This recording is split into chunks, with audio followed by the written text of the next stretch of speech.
There is a stillness that settles over the ancient plateau, a quiet that feels older than memory itself.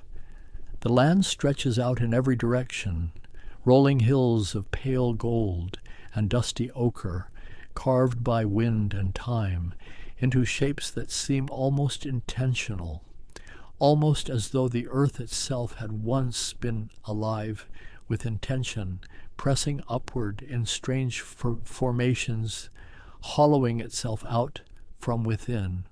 This is the world of the Phrygians, an ancient people whose story is written not in grand monuments that survive the centuries intact, but in the very stone of the earth itself, in carved cliffs and underground rooms, and the slow, patient marks left by hands that worked this landscape long before history learned to write their name clearly. This is the heartland of Anatolia, what we now call central Turkey, a vast elevated tableland that sits between the great mountain ranges, cradled between worlds, between coasts, between civilizations that rose and fell like tides. The sky above it is enormous, truly enormous, a deep, breathing canopy that changes color slowly, almost imperceptibly, the way thoughts change when the mind is very still. There are stars beginning to appear at the edges of things, faint and patient, as though they have been waiting for the light to soften enough to let them through. And on the ground below, the stone is soft. Not soft to the touch, perhaps, but soft in the way that geological time allows certain volcanic rock to yield, to be carved, shaped, tunneled into. The Phrygians understood this long before the word Phrygia meant anything to anyone beyond those hills. They understood that the earth could become a home, not just a surface to walk upon. I find myself imagining what it must have felt like to stand in this landscape for the first time, thousands of years ago. The plateau would have seemed both vast and intimate, wide open under that enormous sky, and yet full of secret places, valleys cut deep into the stone, ravines where springs emerged cold and clear from the rock, hillsides riddled with natural cavities that only needed a little coaxing, a little chiseling to become rooms. The wind moves across the plateau the way it has always moved, unhurried and ancient, carrying dust from distant places, carrying the faint scent of dried grass and mineral earth. It passes through the valleys where the tufa cliffs rise pale and golden gray, and it makes a sound that is almost like breathing, almost like something enormous and very old, simply continuing to exist. This is where I want to linger for a moment, just here, on the edge of that imagined hillside, looking out across a landscape that has not fundamentally changed in 3,000 years.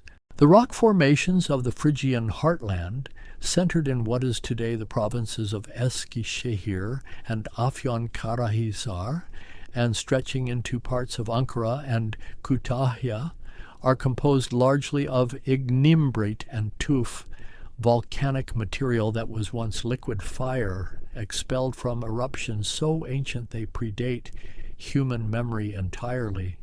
Over millions of years, wind and water and the slow, patient pressure of freezing and thawing shaped this material into columns and cliffs and strange mushroom-like outcroppings called fairy chimneys.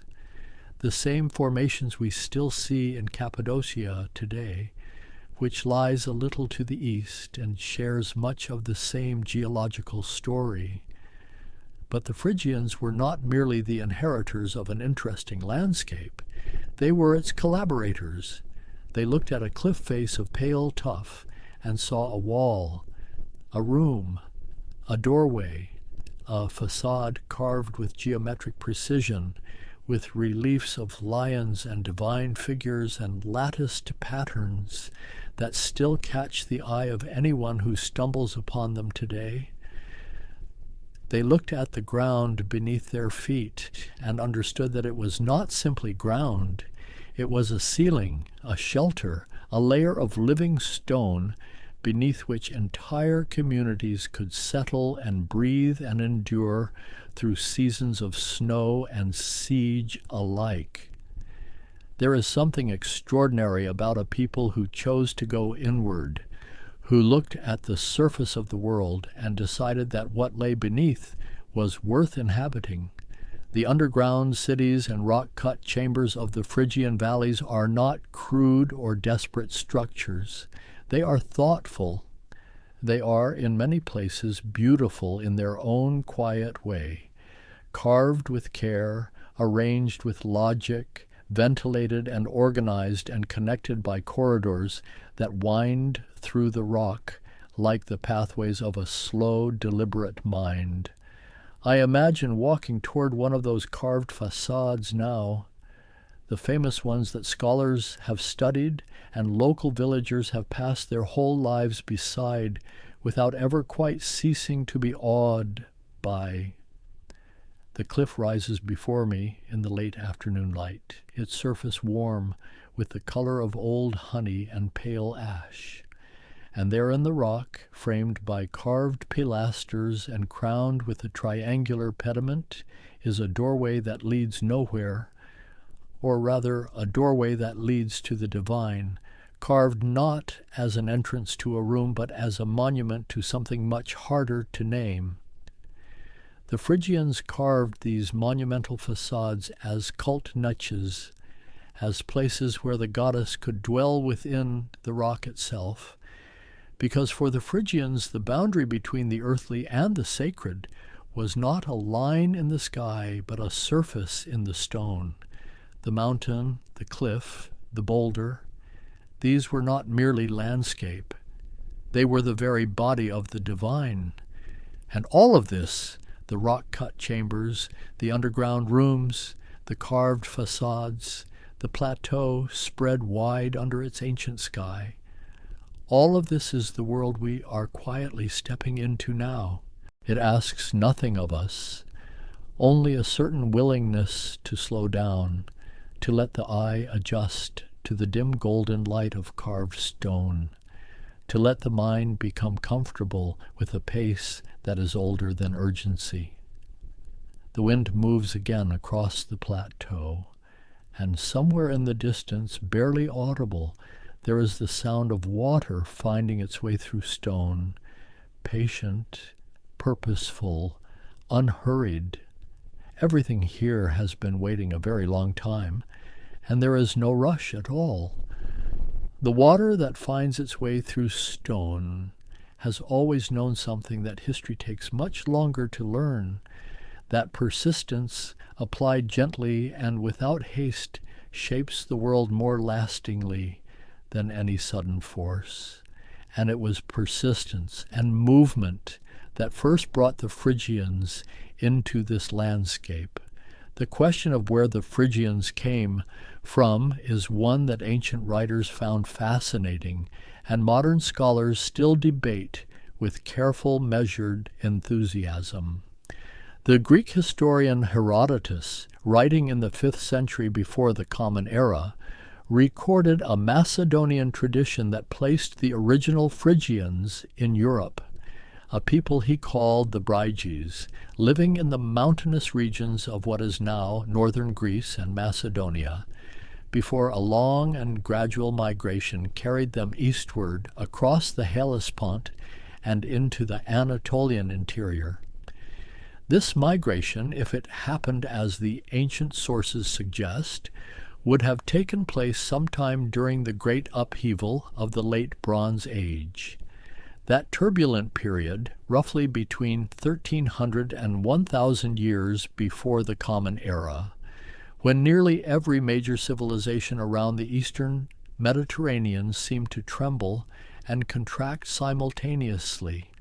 The Hittite Empire, which had dominated Anatolia for centuries with its iron discipline and its formidable armies, collapsed with a suddenness that still puzzles historians.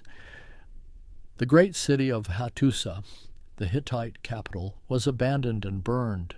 Cities along the Aegean and Levantine coasts fell into ruin. Trade networks that had connected Egypt, the Aegean Islands, the Levant, and Anatolia for generations simply stopped. Scholars call this the Bronze Age collapse, and its causes remain genuinely uncertain.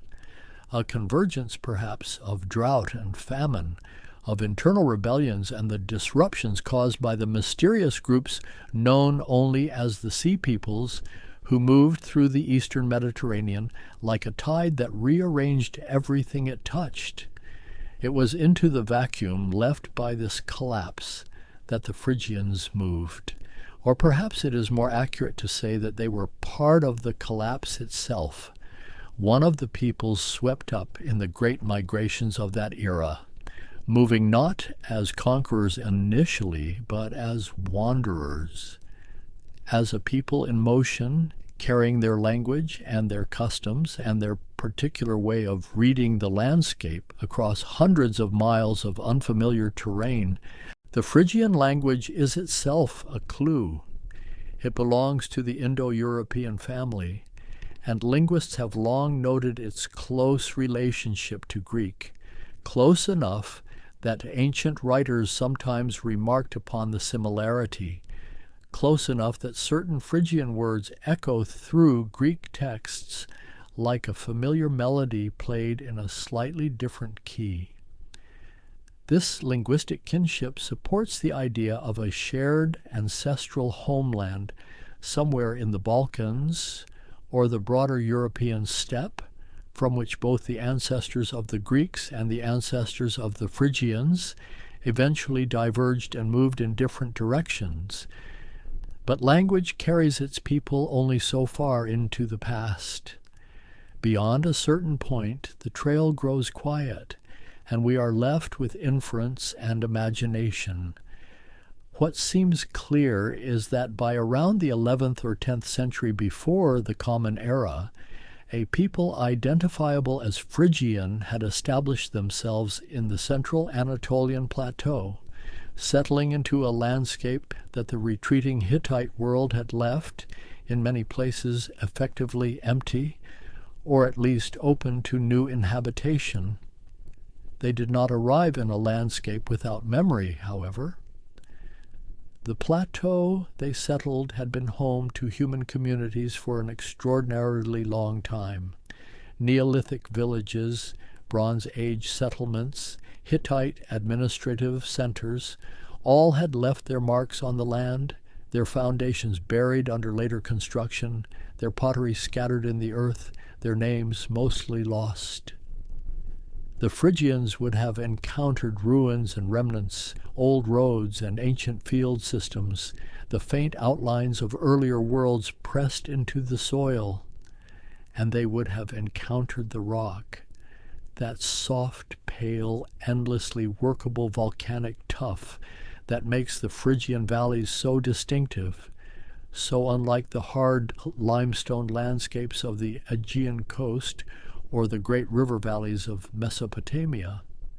Here was a material that yielded to iron tools with almost uncanny ease, that could be carved into rooms and corridors and facades, that held its shape once cut, that insulated against the fierce Anatolian winters and the blazing summers in equal measure. It seems likely that the Phrygians did not begin by carving underground immediately. The earliest phases of their settlement were almost certainly above ground, timber and mud brick structures of the kind that leave little trace in the archaeological record, clustered around natural water sources, positioned on defensible heights. But as they learned the landscape, as seasons turned and generations passed, and the understanding of the plateau's particular character deepened, they began to go inward. The earliest rock-cut chambers in the Phrygian valleys are relatively simple, small rooms carved into cliff faces or into the sides of the strange rounded hills called hoyuks. many of which are themselves the accumulated debris of earlier settlements, centuries of human habitation compressed into a gentle mound. These early chambers may have served primarily as storage, cool and stable in temperature, protected from the extremes of the plateau's climate, inaccessible to animals and difficult for strangers to find. But even in their earliest form, these carvings show something more than mere practicality. The Phrygians smoothed the walls of their rock-cut spaces with a care that goes beyond what utility requires. They squared the corners with attention. They carved small niches into the walls at regular intervals, the kind of recesses that hold lamps or offerings, or simply the objects that make a space feel inhabited rather than merely occupied. There is a quality of intention in the earliest Phrygian rockwork that speaks of a people who had already begun to think of the stone not as a material to be exploited, but as a partner in the making of a home. As the Phrygian presence on the plateau consolidated through the 10th and 9th centuries before the Common Era, that long, quiet period before their kingdom reached its classical form, their settlements grew in complexity and in ambition. The site known today as Gordion, located near the modern town of Polatlu in Ankara province, became the center of Phrygian political life.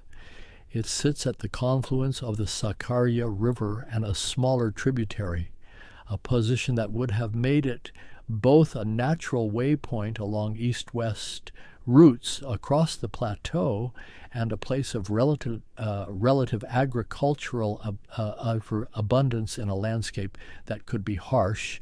Gordion's excavation, which began in the late 19th century and has continued with remarkable persistence into recent decades under the auspices of the University of Pennsylvania and later other institutions, has revealed a city of considerable sophistication.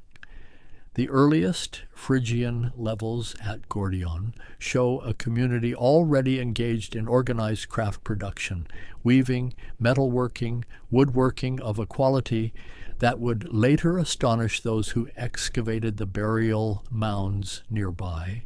The city was laid out with intention, its buildings arranged around open spaces that suggest communal gathering, its fortification walls rebuilt and strengthened over generations as the community grew in confidence and in the need to protect what it had accumulated. The Phrygians were weavers of exceptional skill, and this is not merely a decorative footnote to their history. Textile production in the ancient world was an economic foundation, a medium of artistic expression, and a vehicle of cultural identity all at once.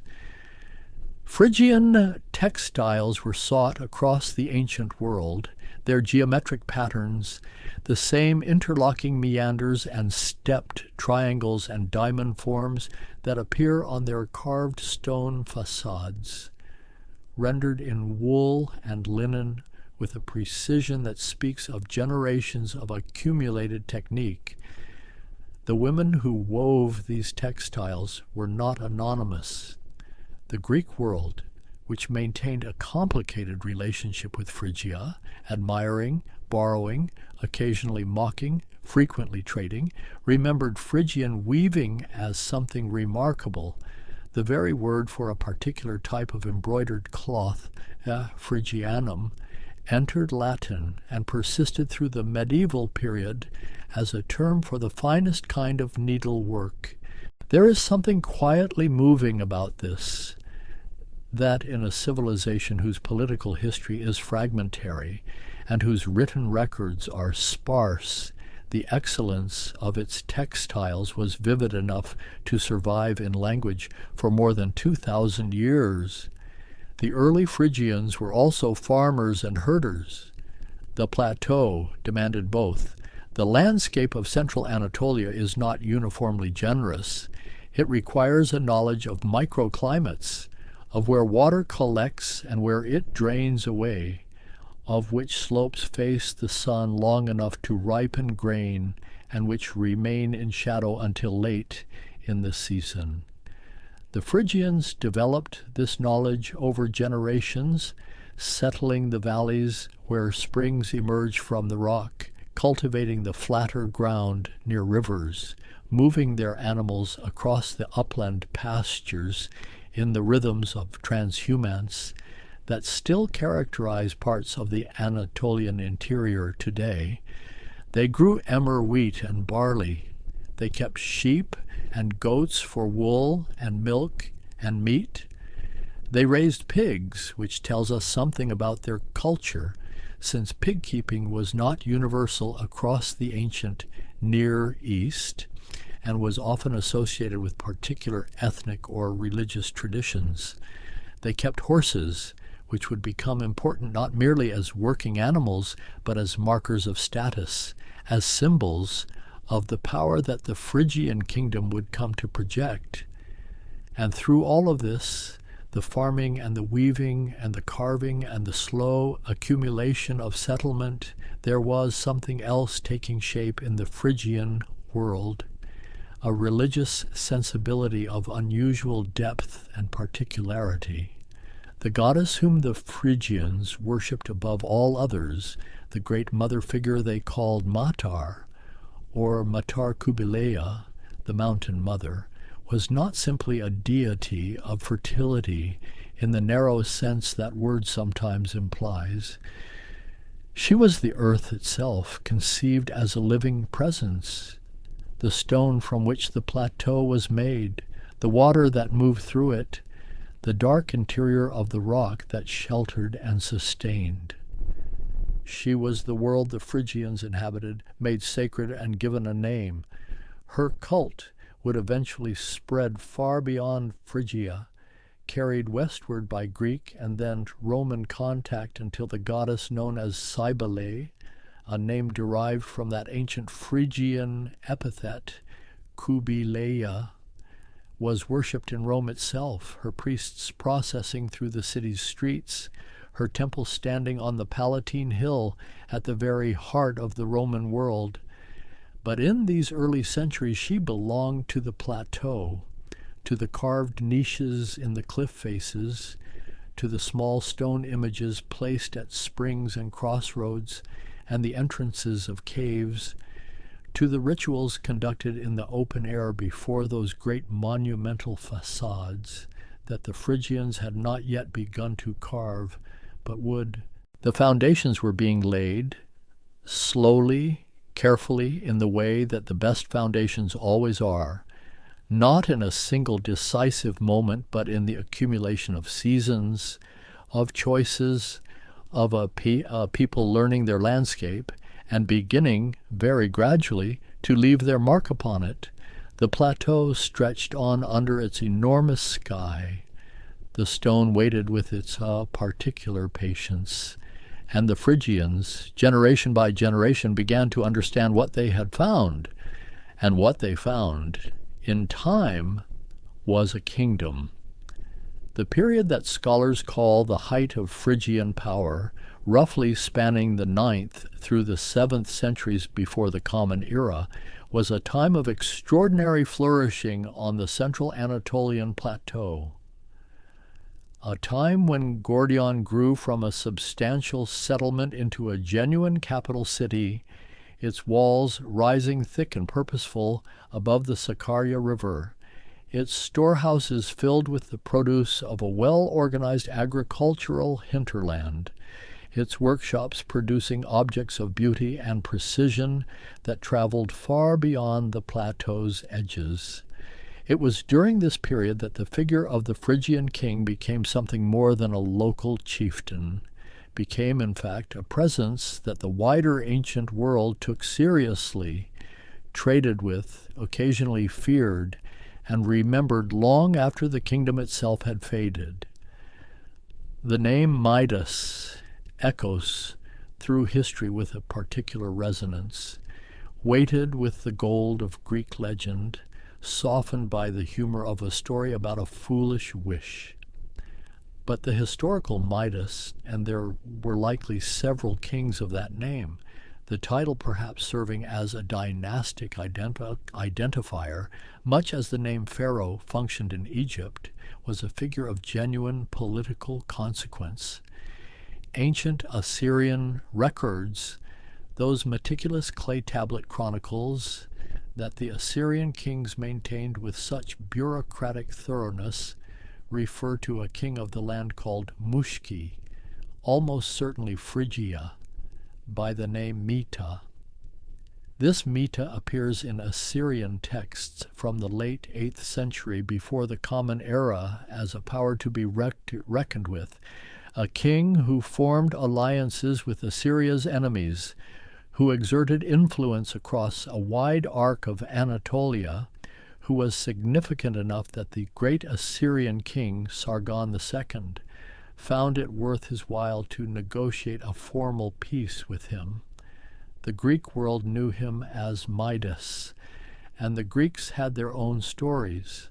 There was the story of the golden touch, of course, the wish granted by the god Dionysus, the horror of food turned to metal at the lips, the desperate undoing of the gift in the waters of the river Pactolus. This story, whatever its origins, reflects something real about the ancient world's perception of Phrygian wealth. The plateau was not literally golden, but it was productive, and Gordion, positioned along the trade routes that connected the Aegean coast to the interior and beyond to Mesopotamia, accumulated wealth through commerce and tribute, and the careful management of agricultural surplus. Then there was the story of Midas and the donkey's ears, the secret whispered into a hole in the ground, the reeds that grew and spoke the truth regardless.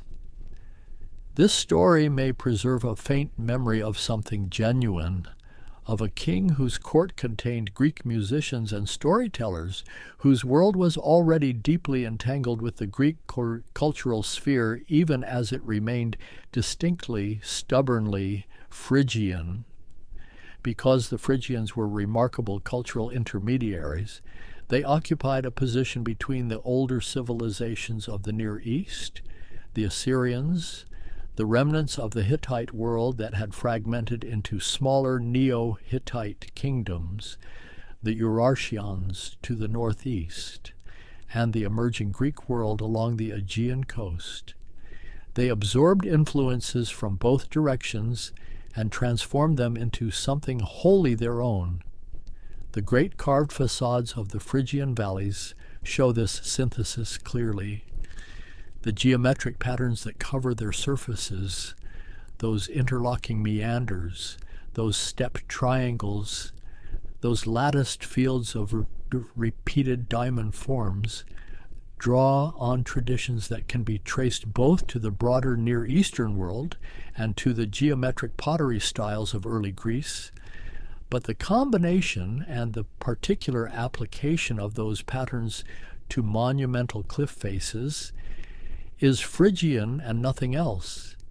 Standing before one of these facades now, in the mind's eye, in this quiet imagining of the landscape, the first thing that strikes the eye is the sheer precision of the carving. The tuff is soft enough to work, yes, but precision in soft stone requires as much skill as precision in hard stone, perhaps more, because the very softness that makes the material yielding also makes it unforgiving of hesitation. A line carved into tuff must be committed to. It cannot be easily corrected once the chisel has moved. And yet the Phrygian carvers achieved surfaces of extraordinary regularity, patterns that repeat across wide expanses of cliff face with a consistency that speaks of careful planning, of measured grids laid out before the cutting began, of craftspeople who understood their material deeply and worked within its nature rather than against it. The most famous of these facades is the one known as the Midas Monument, located in the valley called Yazilukahayu, not to be confused with the Hittite sanctuary of the same name near Hattusa, though both names simply mean inscribed rock in Turkish, which tells you something about how frequently the people of Anatolia have found sacred meaning in marked stone. The Midas monument rises to a height of approximately 17 meters, its entire face covered in that characteristic geometric patterning, and at its center a large niche framed as though it were the doorway to a building, complete with carved pilasters and a triangular pediment above. Within the niche, at certain times of day, a small carved figure of the goddess Matar would have stood or been placed, the stone doorway serving not as an entrance to a physical space, but as a threshold between the human world and the divine presence dwelling within the rock. At the base of the monument, carved into the stone in the Phrygian alphabet, is an inscription, and it is from this inscription that the monument takes its modern name, though scholars debate whether it refers to the historical King Midas or to the deity herself, since the word appears in a religious context that complicates simple identification. The Phrygian alphabet itself is a remarkable thing to contemplate. It was adapted from the Phoenician script, as were so many of the alphabetic writing systems that spread around the Mediterranean during the early first millennium before the Common Era. The Greeks adapted their alphabet from the same Phoenician source, and the Phrygian and Greek alphabets are close cousins, their letter forms recognizably related, their underlying logic the same, but the Phrygians used their writing in ways that differed from Greek practice. Most surviving Phrygian inscriptions are short, dedicatory texts, religious formulae, curse inscriptions of the kind placed in sacred context to protect a tomb or a shrine from violation. There are no surviving Phrygian epics, no philosophical texts, no histories written from within the Phrygian world itself. This silence in the written record is not necessarily evidence of a culture that did not reflect upon itself. It may simply mean that the Phrygians recorded their deeper thoughts in materials that did not survive, on wood, on textile, on perishable surfaces that the centuries consumed without trace. Or it may mean that their most important knowledge was transmitted orally, in the sung and spoken traditions that leave no physical remains.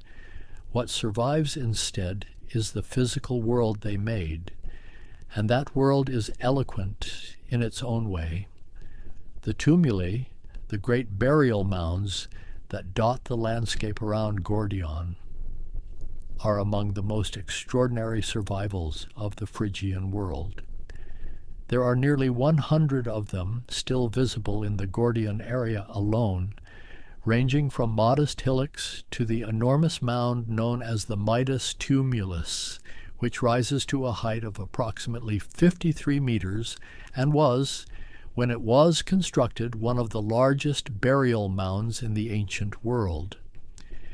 The excavation of the Midas tumulus in 1957 by the archaeologist Rodney Young revealed at its center a wooden burial chamber of breathtaking craftsmanship. The chamber was constructed of juniper logs, fitted together without nails or metal fasteners, relying entirely on the precision of the joinery to hold its structure against the weight of the earthen mound above. Inside, the burial goods told a story of a world of considerable sophistication and beauty. There were wooden furniture pieces, tables, and serving stands, decorated with intricate inlaid geometric patterns that are among the finest examples of woodworking from the ancient world. There were bronze vessels, hundreds of them, cauldrons and jugs and bowls of extraordinary technical accomplishment. There was a textile faded to near invisibility, but still present, still whispering of the weaving tradition that had made Phrygian cloth famous across the ancient Mediterranean. And there was the organic residue of a feast, the chemical traces analyzed by modern archaeologists using techniques unavailable to earlier generations of a funerary banquet, a meal of spiced lentil stew and sheep or goat meat, washed down with a fermented beverage that combined grape wine, barley beer, and honey mead into something that had no precise equivalent in any other ancient culture's drinking traditions. This feast, consumed in the presence of the dead, was not merely a meal. It was a statement about what the Phrygians believed happened at the boundary between the living world and whatever lay beyond it. It was a hospitality extended across that boundary, a way of sending the departed into the next existence with the comfort of community, of shared food and drink, of the rituals that had given shape to life, now giving shape to its ending. The underground nature of that burial chamber resonates with everything else the Phrygians built and carved and inhabited. There is a consistent movement in Phrygian material culture toward the interior, toward the space beneath the surface, within the rock, under the mound, as though the world they most trusted, the world they returned to for the sacred and the permanent, was not the world spread out under the open sky, but the world that waited within. This was not perhaps a morbid impulse. It may have been rather a profoundly practical and spiritually coherent one. The rock endures when timber rots and mud brick dissolves. The underground chamber maintains its temperature when the surface world swings between extremes. The burial mound preserves when the open grave is vulnerable to disturbance. The Phrygians chose the interior because the interior was reliable, because it held what was placed within it, kept it safe across the years and centuries and millennia that the surface world could not guarantee, and they were right. The wooden chamber at the heart of the Midas tumulus survived intact for nearly 2,800 years, preserved by the very conditions of its burial, the lack of oxygen and moisture fluctuation that would have destroyed it above ground within a few generations. The plateau kept its secrets well. Beyond the tumuli and the carved facades, the everyday life of Gordion during its peak centuries was a life of remarkable material richness. The city's excavated levels reveal storage facilities of enormous capacity, long, narrow rooms built against the inside of the city walls, their floors still bearing traces of the grain and oil and other commodities that once filled them. This was a city that thought carefully about abundance and its preservation, that planned for the lean years while living in the generous ones. The craftspeople of Gordion worked in a remarkable range of materials. Bone and ivory were carved into decorative objects and functional tools with equal skill. Ceramic production was sophisticated, the pottery wheel turning out vessels of consistent quality that were distributed across a wide area, their forms and surface treatments evolving over the centuries in ways that archaeologists now use to track the chronology of occupation levels with some precision. The metalworkers were exceptional. Phrygian bronze smiths produced cauldrons decorated with cast attachments in the form of bulls' heads and bird of prey figures, a style that influenced Greek metalworking traditions and found its way into sanctuaries as far away as Olympia and Delphi, dedicated there as offerings by people who valued Phrygian bronze highly enough to bring it hundreds of miles and present it to the gods.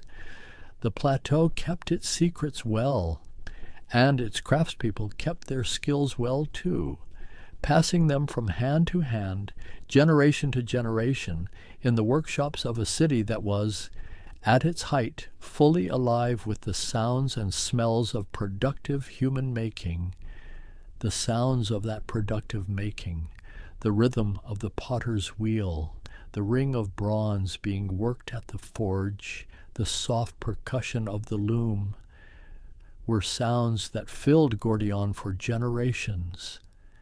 And then, from the east, a different sound began to be heard on the plateau. The Cimmerians arrived in Anatolia in the late 8th and early 7th centuries before the Common Era, a nomadic people from the Eurasian steppe, pushed westward by pressures from other nomadic groups further east, moving through the Caucasus and into the Anatolian interior with a speed and ferocity that the settled peoples of the plateau were not prepared to meet.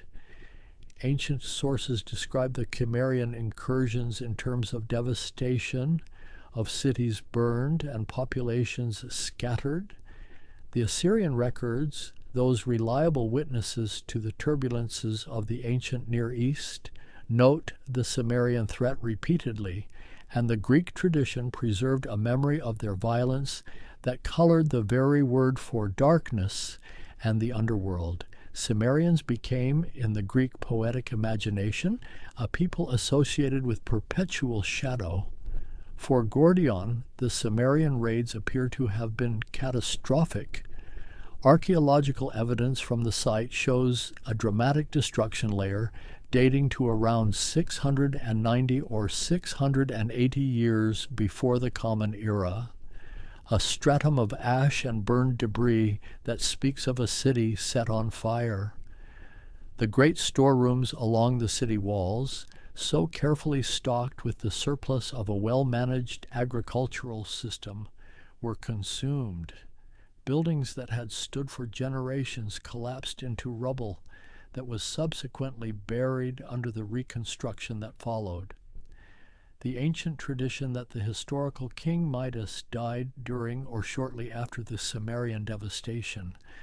Some sources say by suicide, drinking bull's blood in despair at the destruction of his kingdom, may or may not reflect a literal truth, but it preserves something emotionally accurate about what the Cimmerian incursions meant for Phrygia as a political entity.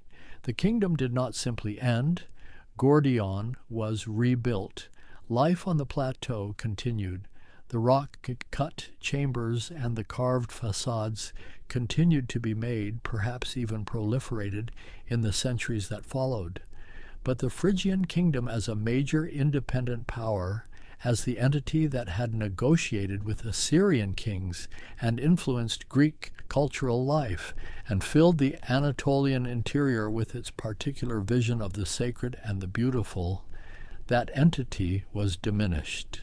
The plateau settled into a different kind of existence after the Cimmerian storms passed through.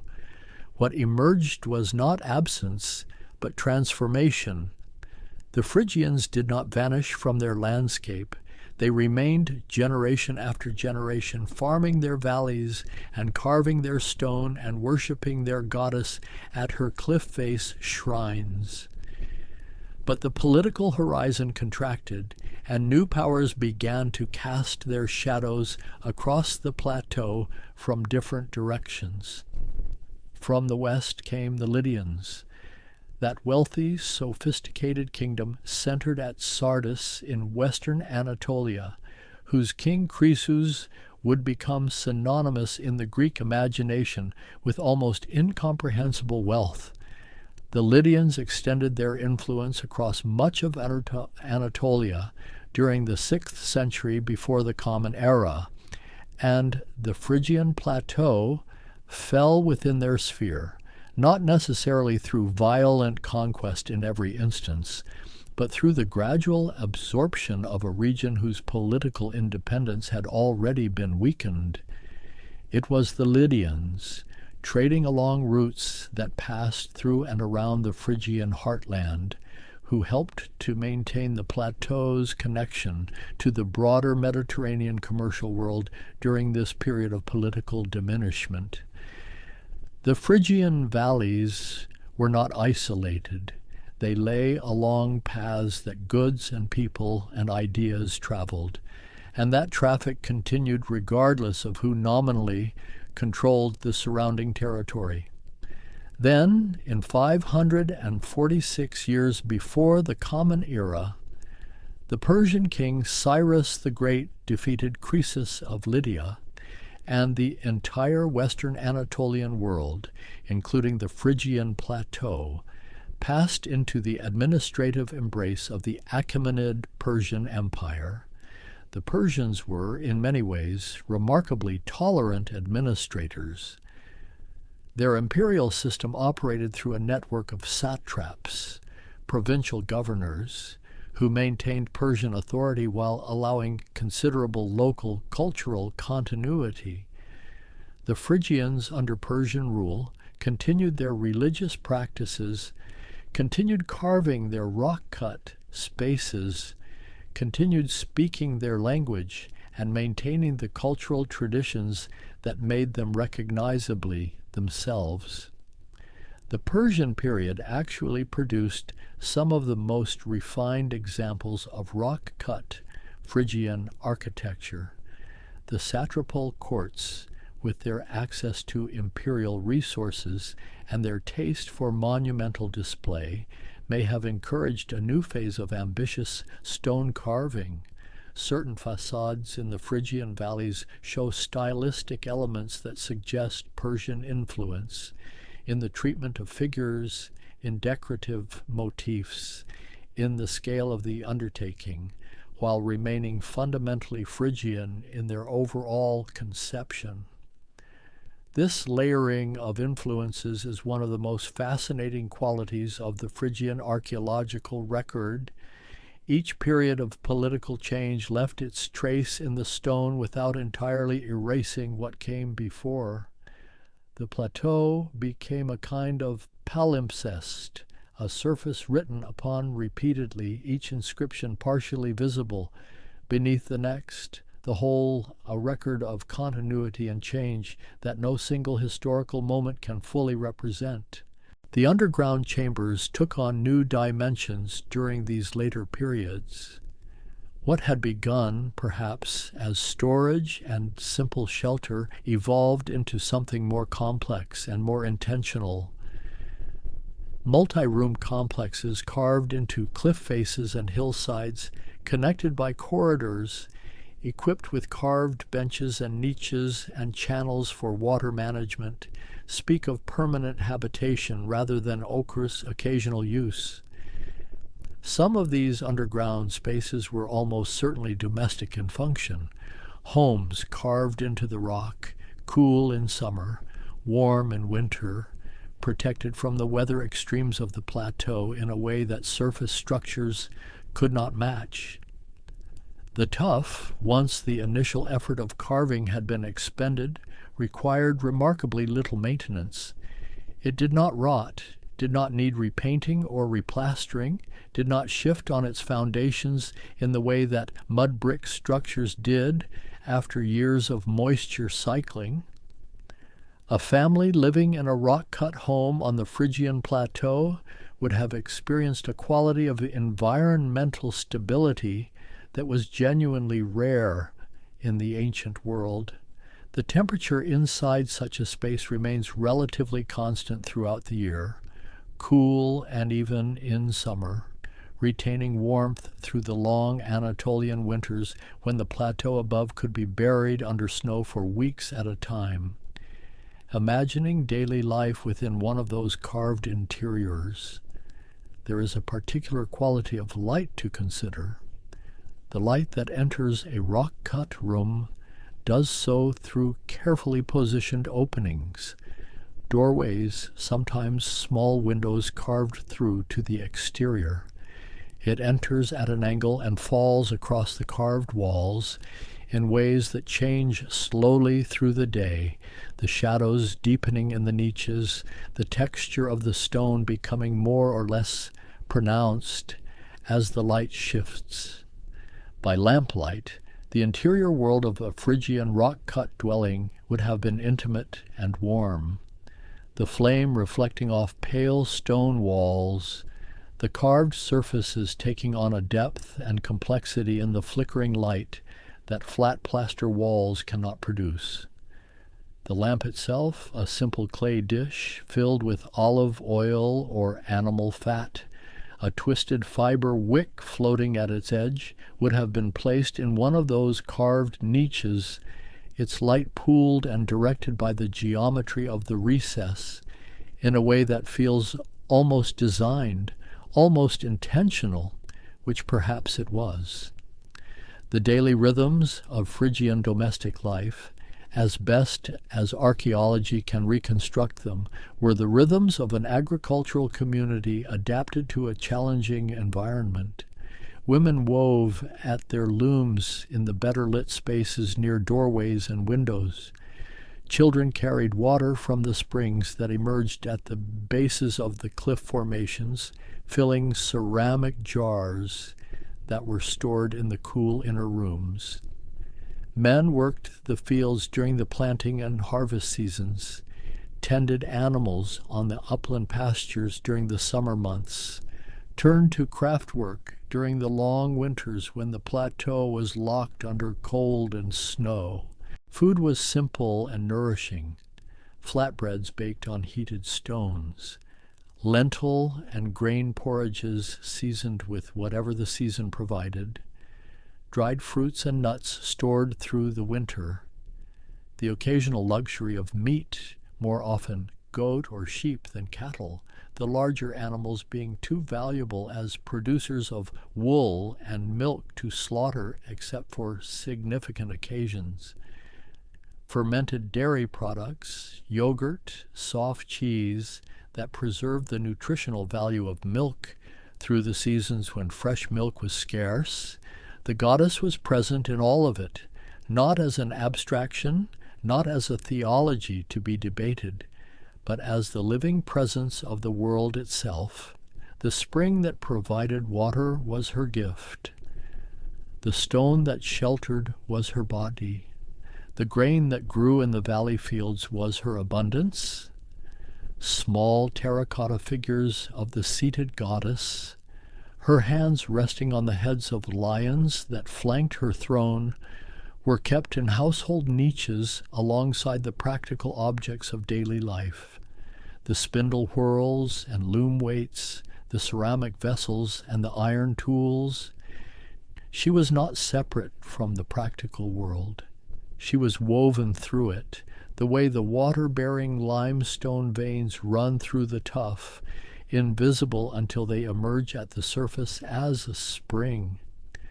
As the Hellenistic period arrived, brought to Anatolia by the conquests of Alexander the Great in the 330s of the 4th century before the Common Era, the Phrygian world underwent its most profound transformation yet.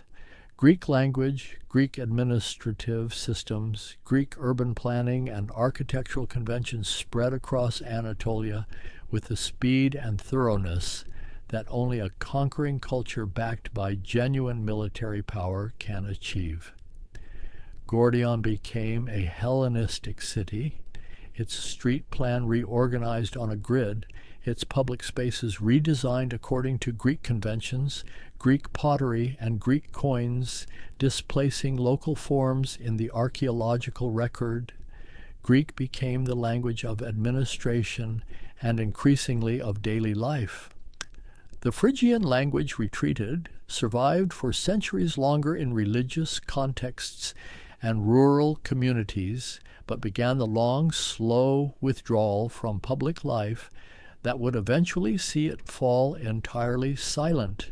And yet, the rock-cut traditions persisted long after Greek became the dominant language of the plateau, long after Phrygian kings had become a distant memory, long after the great tumuli had settled into the landscape as curious hills whose origins most people had forgotten. The carving continued, communities in the Phrygian valleys went on cutting rooms into the soft stone, refining the techniques, elaborating the spaces, creating underground complexes that in some cases extended dozens of meters into the hillside, with multiple levels connected by carved staircases, with ventilation shafts rising to the surface, with water management systems of quiet ingenuity. The tradition that the Phrygians had begun, that fundamental insight about the relationship between human habitation and the living rock, outlasted the civilization that had originated it. It passed into the hands of later communities who may not have known or cared about its Phrygian origins, who simply recognized that the plateau offered this remarkable possibility and took it, and in the taking they extended a conversation with the stone that had begun, perhaps, 3,000 years before. There is something in this persistence that asks to be understood not merely as historical fact, but as something closer to wisdom. The surface of the world is subject to every wind that blows across it, to every army that moves through, every empire that rises and reorganizes and eventually contracts. But the interior of the rock is steadier, more patient, more willing to hold what is placed within it across the long, indifferent passage of time. The Phrygians, in their choosing of the interior, in their carving and their tunneling and their placing of the sacred within the cliff face rather than upon a pedestal in the open air, were perhaps articulating something that has no simple name, a philosophy of depth over surface, of endurance over display, of the quiet inner world over the turbulent outer one. That philosophy of depth over surface, it does not belong only to the Phrygians, and yet they expressed it with a particular completeness that few other ancient cultures matched. They did not simply build downward out of necessity. They built downward out of understanding, out of a recognition that the most durable things in any world are the things that are sheltered, tended, held within, rather than displayed upon. Consider the carved niche, that simplest and most repeated element of Phrygian interior space, a recess cut into the wall of a rock-hewn room, perhaps 30 centimeters wide and 20 deep, its edges squared with care, its back smoothed to receive whatever would be placed within it. A lamp, a small figure of the goddess, a clay vessel holding something precious, a handful of grain at harvest time. The niche is a frame, and the frame is an act of attention. It says, this thing, placed here, matters. It says, the interior world is not a place of accident but of intention. It says that even in a home carved from volcanic rock in the middle of a high plateau, far from the great cities of the ancient world, there is a capacity for the sacred that needs no temple, no priesthood, no elaborate theology to sustain it, only a small carved space in the wall and something placed within it with care. This impulse, to make a frame for the sacred within the fabric of daily life, is one of the most quietly radical things the Phrygians did. It dissolved the boundary between the religious and the domestic in a way that many ancient cultures maintained carefully. The goddess was not somewhere else, requiring a journey to reach her. She was here, in the niche beside the loom, in the spring below the cliff, in the stone beneath the feet and above the head, and on every side. There is a resonance here with something that transcends the Phrygian world specifically, something about the human need to find the extraordinary within the ordinary rather than separate from it. The rock-cut room, with its lamp niche and its carved goddess figure and its smoothed walls, is, in its essence, an argument that nowhere is too humble to be sacred, that the interior of a hillside is as worthy of devotion as the most elaborately constructed temple. The music of the Phrygians carried something of this same quality, though it reaches us only in fragments and references, filtered through Greek accounts that were not always sympathetic or accurate. The Greeks associated the Phrygians strongly with a particular mode of music, what they called the Phrygian mode, a scale and a set of melodic conventions that the Greeks considered wild, emotionally intense, capable of inducing states of ecstasy and religious transport. They contrasted it with the Dorian mode, which they associated with discipline and reason, attributing to the Phrygian mode the power to move the emotions in ways that bypassed rational control. The instrument most associated with Phrygian music was the aulos, the double-piped reed instrument whose sound was penetrating and complex, capable of producing harmonics and overtones that single-pipe instruments could not. The aulos was the instrument of the Dionysian rites, of the ecstatic worship of Cybele, of the processional music that accompanied both celebration and mourning in the ancient world. What did Phrygian music actually sound like, drifting across that plateau on a still evening, rising from the valleys where the rock-cut homes opened onto the last light of day? We cannot know exactly. The notation systems of the ancient world captured only fragments of musical practice, and Phrygian music left no written record of its own. But the Greek descriptions of its emotional power, its capacity to bypass the thinking mind and reach something deeper and more instinctive, suggest a music that shared something with the landscape that produced it, something open and vast and not entirely tamed.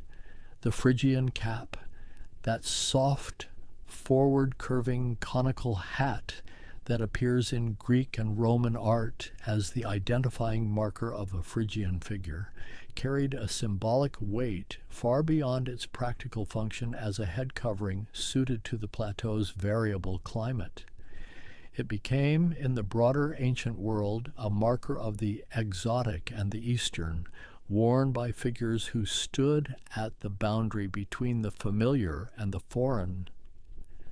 And then, in one of history's more surprising journeys, it traveled through the centuries and emerged in the revolutionary period of the late 18th century of the Common Era as the bonnet rouge, the red cap of liberty, worn by the allegorical figure of Marianne as a symbol of freedom from tyranny.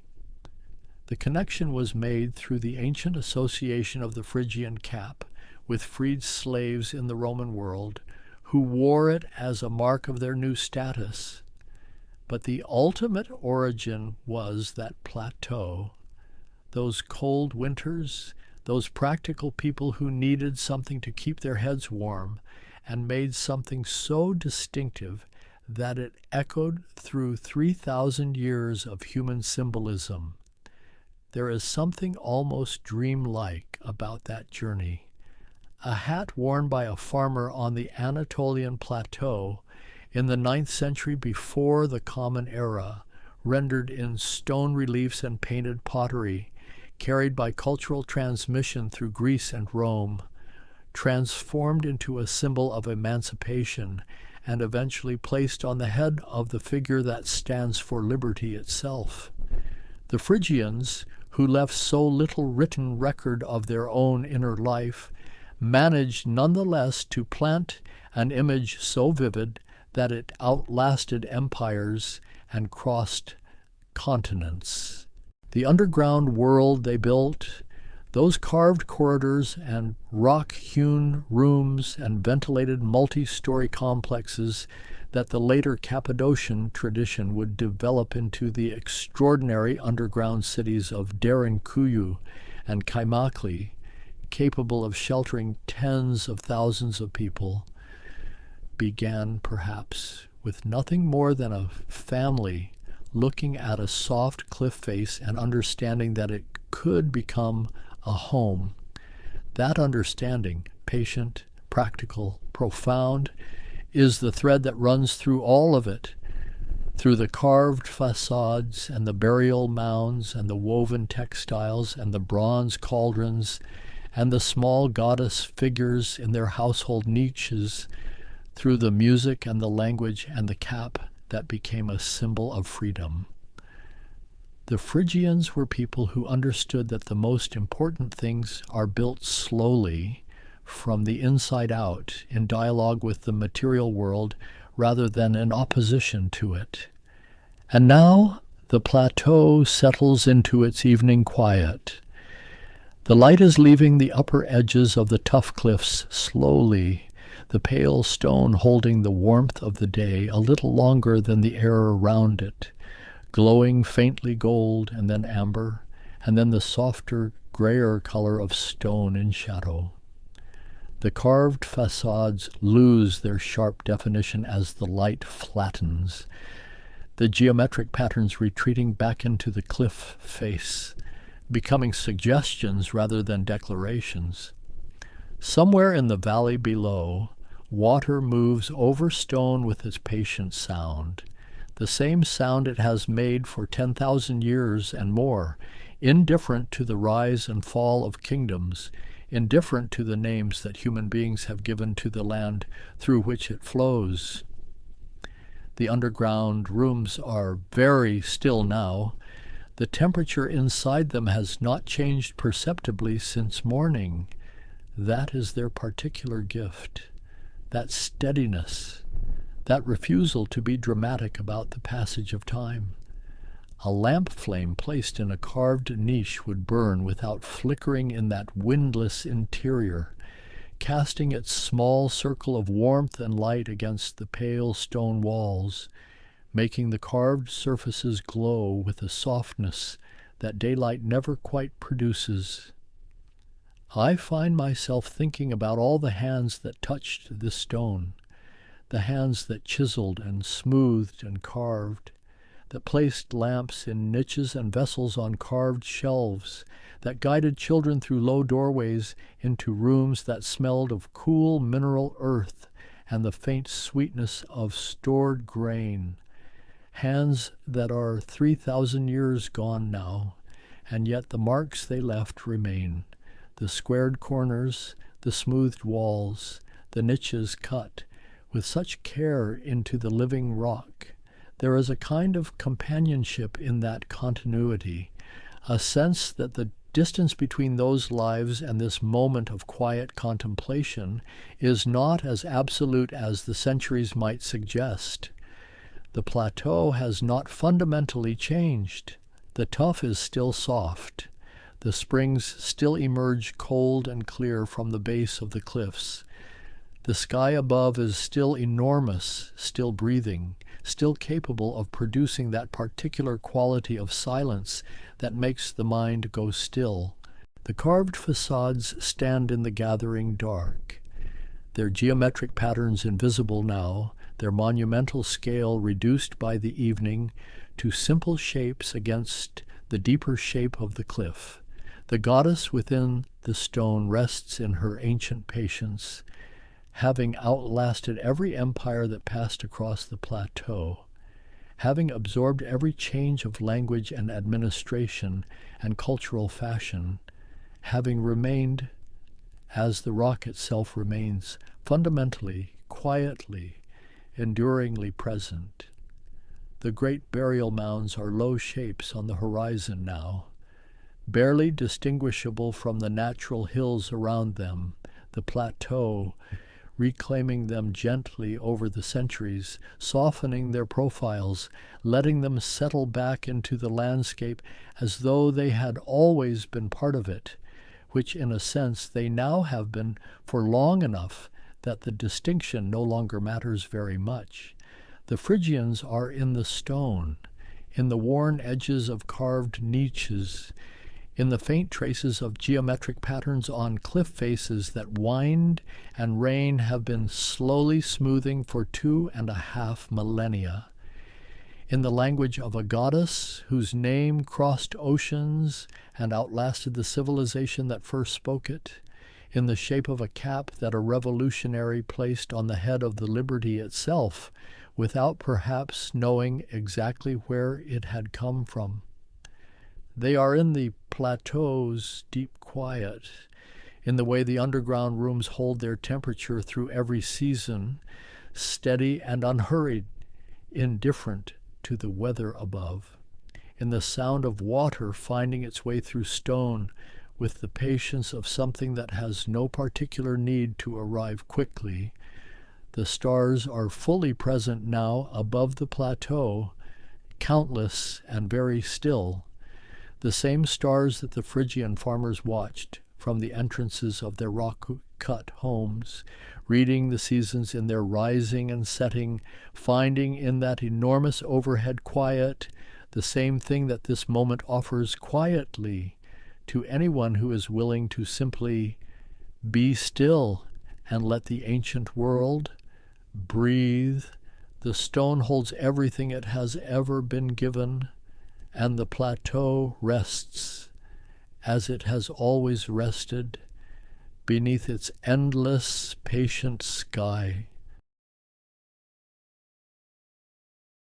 There are moments when the world feels very large and very quiet, and it's in those moments that I find myself looking upward into the vastness that stretches beyond the air we breathe, beyond the clouds that drift and dissolve, into the realm where metal and mathematics dance together in perfect silence.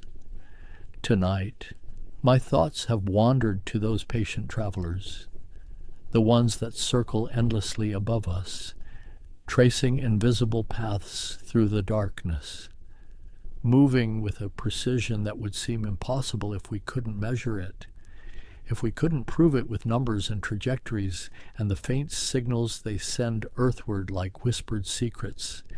Satellites. The word itself seems to float, suspended between the technical and the poetic, between human ambition and celestial mechanics. They move through a darkness so complete that it redefines what darkness means, yet they are never truly lost, never wandering. Each one following laws written in the language of gravity and velocity, in the mathematics of orbital mechanics that Johann Kepler began to decipher centuries before any human-made object could test his predictions. I imagine them now, hundreds of them, thousands, some no larger than a shoebox, others the size of a school bus, each one wrapped in its own particular silence, carrying instruments that measure, mirrors that reflect, antennas that listen and transmit, solar panels spread like wings catching photons that have traveled 93 million miles only to be converted into electricity in the coldest environment imaginable. The sky tonight might appear empty to the casual glance, but it is crowded with these silent witnesses. They occupy different neighborhoods in the vertical city of space, some skimming just above the atmosphere's edge, feeling the last whispers of atmospheric drag, completing their circuits of Earth in a mere 90 minutes, racing over continents and oceans with an urgency that comes from being so close to the planet's embrace. Others have climbed much higher, to altitudes where the air is not even a memory, where they can pause in their orbits, matching Earth's rotation so perfectly that they seem to hover, eternally stationed above one patch of ground, watching the same hemisphere turn through day and night, through seasons and storms, becoming fixed points in a universe of motion, and still others have ventured farther into elliptical paths that carry them swooping close and then swinging far, or into polar orbits that take them over the tops and bottoms of the world, seeing the ice caps and the auroras, crossing the terminator line between day and night again and again.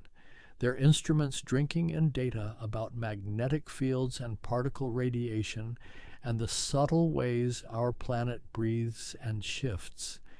Each satellite carries with it a story of human curiosity, of engineers who calculated and recalculated, of metallurgists who chose materials that could withstand temperature swings from scorching sunlight to absolute shadow, of programmers who wrote code to govern systems that would receive no maintenance, no repairs, no second chances once the rocket's final stage fell away and left them climbing toward their designated altitude.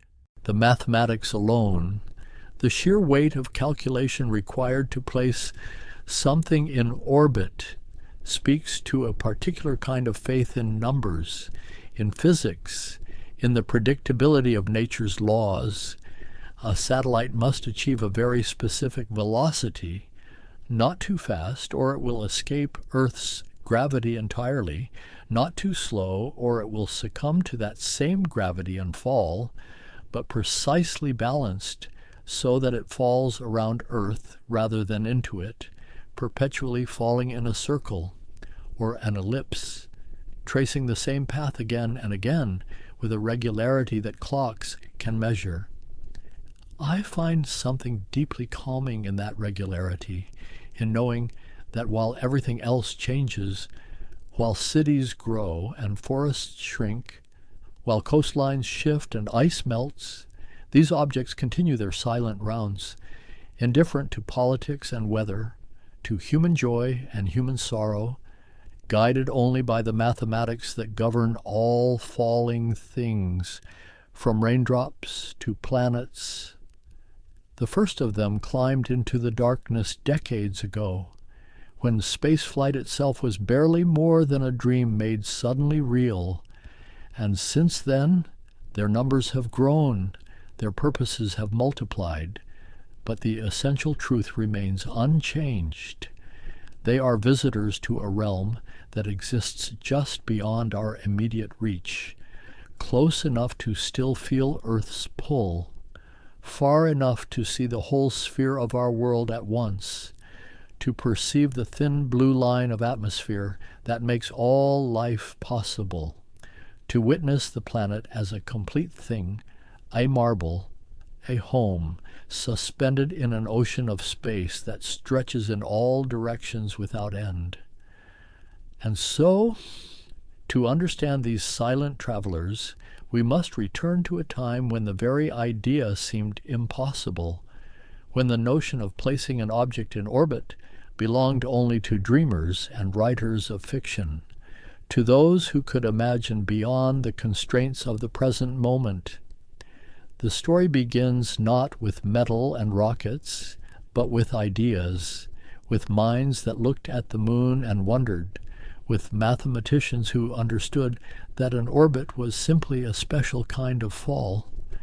Isaac Newton himself had conceived of it in his thought experiment about a cannon on a mountaintop, firing a cannonball with such tremendous speed that it would never hit the ground, but would instead fall around the curve of Earth perpetually, forever.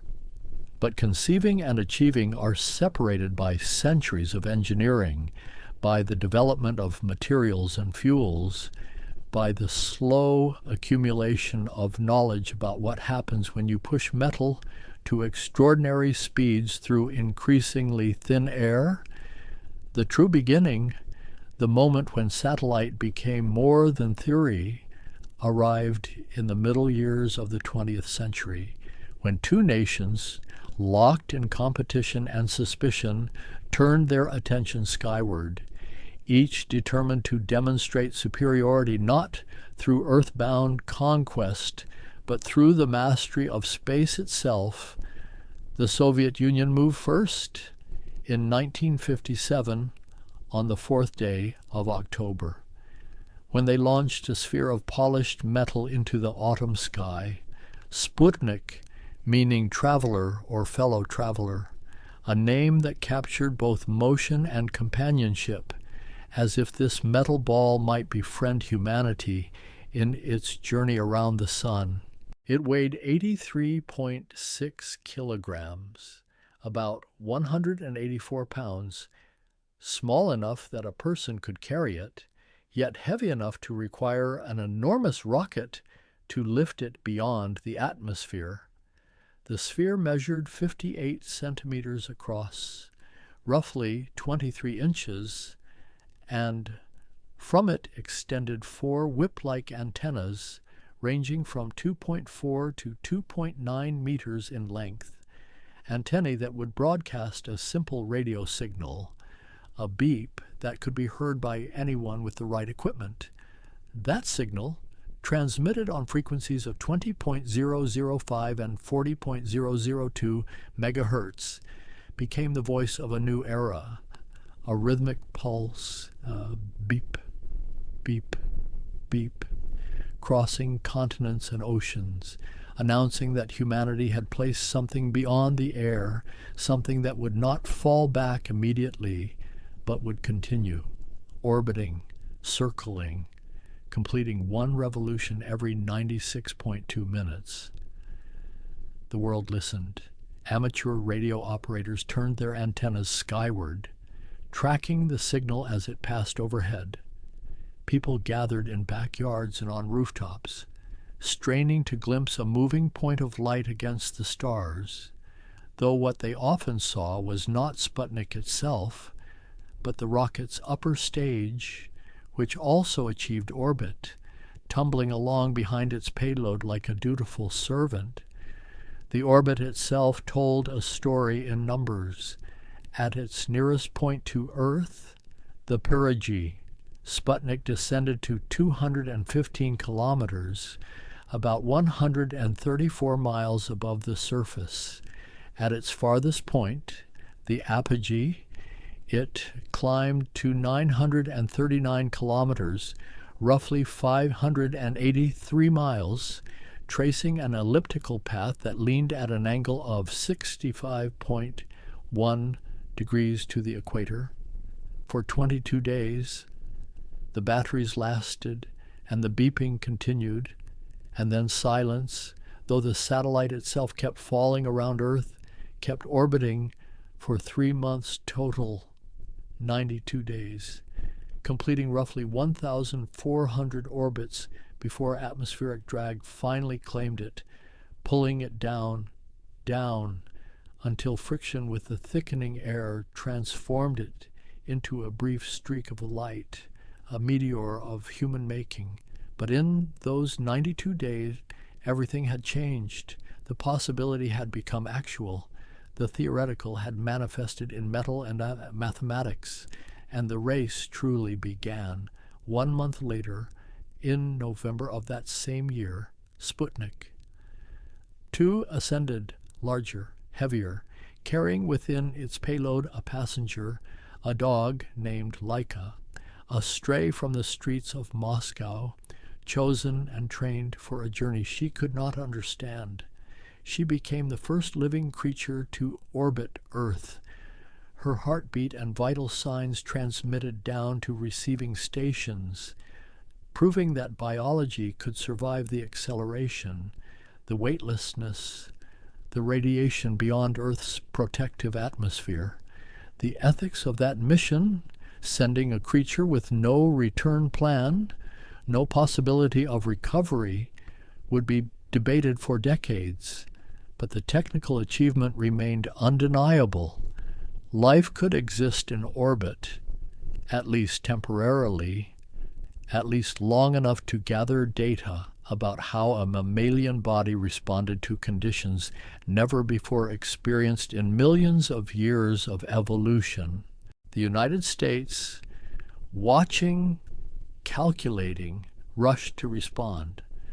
Their first attempt, in December of 1957, ended in fire and frustration when the Vanguard rocket exploded on the launch pad, a very public failure broadcast to a watching world. But persistence, engineering refinement led to success. On the first day of February in 1958, Explorer 1 climbed into the sky atop a Jupiter C rocket, a modified Redstone ballistic missile. The satellite itself weighed only 13.97 kilograms, about 30.8 pounds, much lighter than Sputnik, a slender cylinder barely 2.03 meters long and 15.2 centimeters in diameter, narrow, efficient, carrying instruments designed by James Van Allen, a physicist whose name would soon be attached to a fundamental discovery. Explorer 1 carried cosmic ray detectors, Geiger counters that measured radiation, and as it orbited, climbing to a perigee of 360 kilometers and an apogee of 2,550 kilometers, those instruments detected something unexpected, something profound. Zones of intense radiation trapped by Earth's magnetic field, belts of charged particles, electrons and protons captured and held in invisible magnetic bottles stretching around the planet. These Van Allen belts, as they came to be known, represented the first major scientific discovery of the space age, proof that satellites were not merely demonstrations of engineering prowess, but platforms for learning, for seeing Earth and its environment in ways impossible from the ground, where atmosphere and magnetic field merge and blur, making certain measurements difficult or impossible. Through 1958 and 59, more satellites ascended, each one teaching its creators something new about design, about power systems, about the challenges of the space environment. Vanguard 1, launched in March of 1958, became the oldest satellite still in orbit, its batteries long dead, but its polished sphere still catching sunlight, still obeying the mathematics of its trajectory, expected to remain aloft for perhaps 200 years or more. The Soviets continued their series. Sputnik 3, a massive laboratory weighing 1,327 kilograms, carrying a dozen scientific instruments, though a tape recorder failure meant much of its data was lost, capturing information that could not be transmitted in real time and could not be stored for later playback. Each launch refined the understanding of what worked and what failed. Solar panels proved more reliable than batteries for long-duration missions. The space environment corroded certain materials. Temperature extremes, from 120 degrees Celsius in direct sunlight to minus 150 degrees Celsius in Earth's shadow, required careful engineering, thermal blankets, reflective surfaces, systems that could radiate excess heat or retain necessary warmth. And the tracking networks grew. Ground stations spread across continents, each one with antennas pointed skyward, calculating orbits from Doppler shifts in radio signals, from precise timing measurements, building catalogs of objects, predicting when each satellite would pass overhead, when line-of-sight communication windows would open and close. The early satellites were simple. By necessity, they carried basic instruments, they broadcast simple signals, they proved concepts, but they established the foundation, the understanding that orbits were achievable, sustainable, useful. They demonstrated that the tyranny of the rocket equation, which demanded that most of a rocket's mass be fuel, could be overcome with sufficient engineering and determination. By 1960, dozens of satellites circled Earth, American and Soviet, each one a laboratory, a test bed, a proof of principle, and the purposes began to diversify. Tyro as 1, launched in April of 1960, became the first successful weather satellite, carrying television cameras that looked down at cloud patterns, at storm systems, providing a view from above that meteorologists had only dreamed of. The first image it transmitted, showing a sweep of clouds over the northern hemisphere, revealed weather as a planetary phenomenon, patterns spanning thousands of miles, visible only from this new perspective. Communications satellites emerged. Echo 1 launched in August of 1960.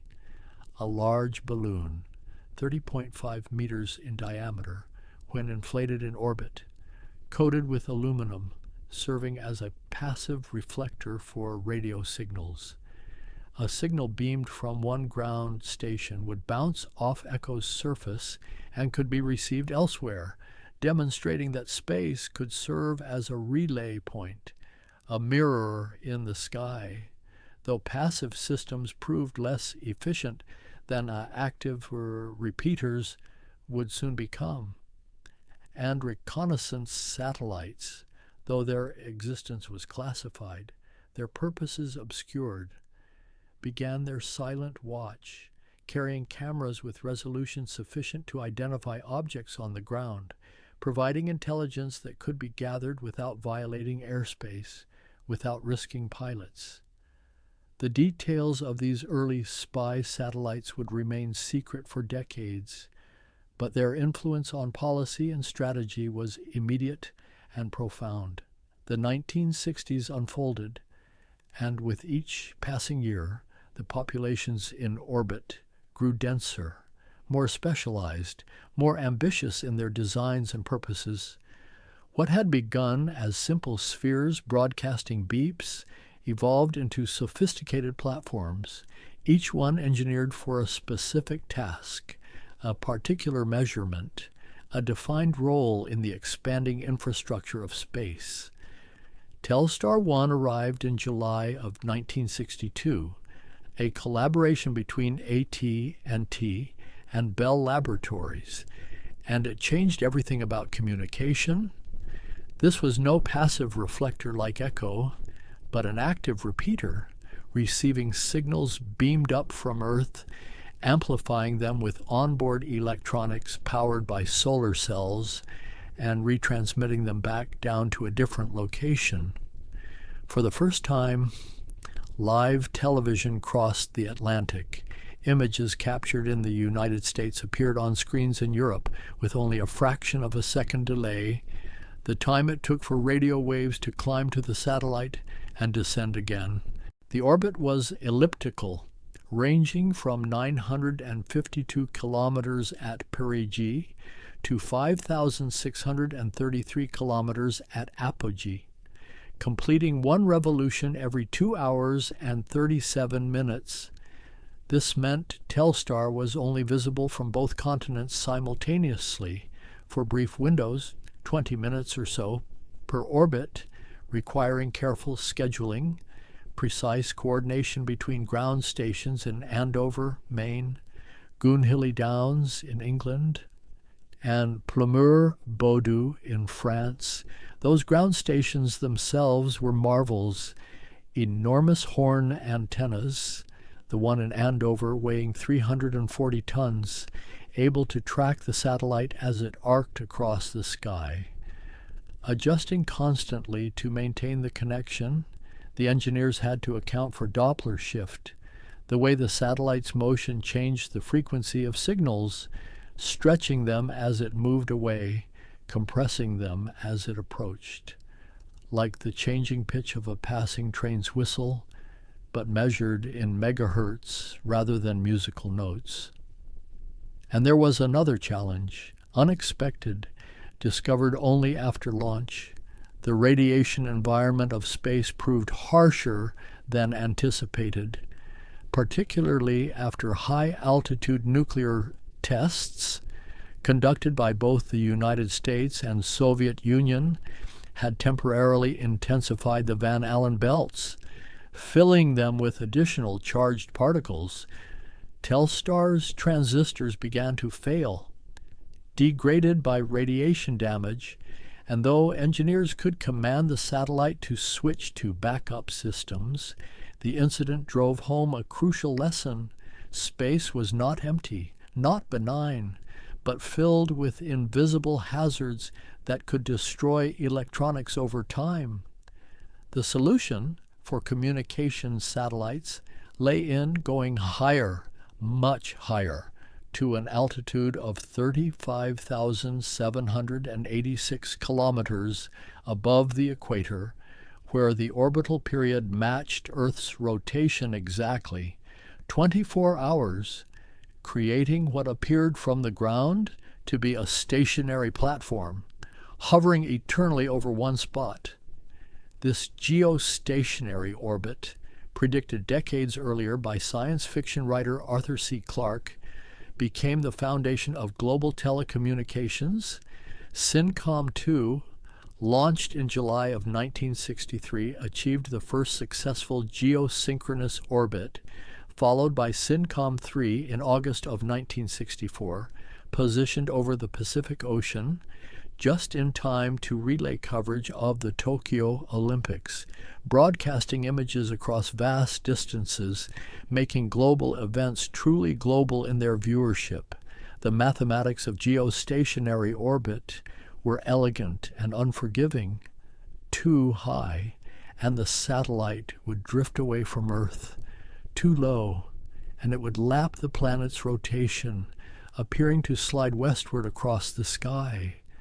The altitude had to be precise, and the orbit had to lie exactly above the equator. Any inclination, any tilt, north or south, would cause the satellite to trace a figure-8 pattern in the sky, rising and falling in latitude even as it maintained its longitude.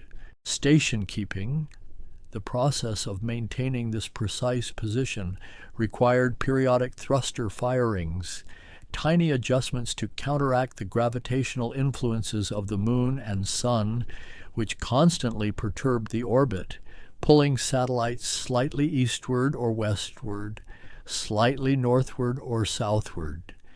Each adjustment consumed propellant, and when the propellant was exhausted, the satellite would begin to drift, eventually moving into a graveyard orbit, slightly higher, where it would not interfere with operational spacecraft. Weather satellites matured rapidly through this era.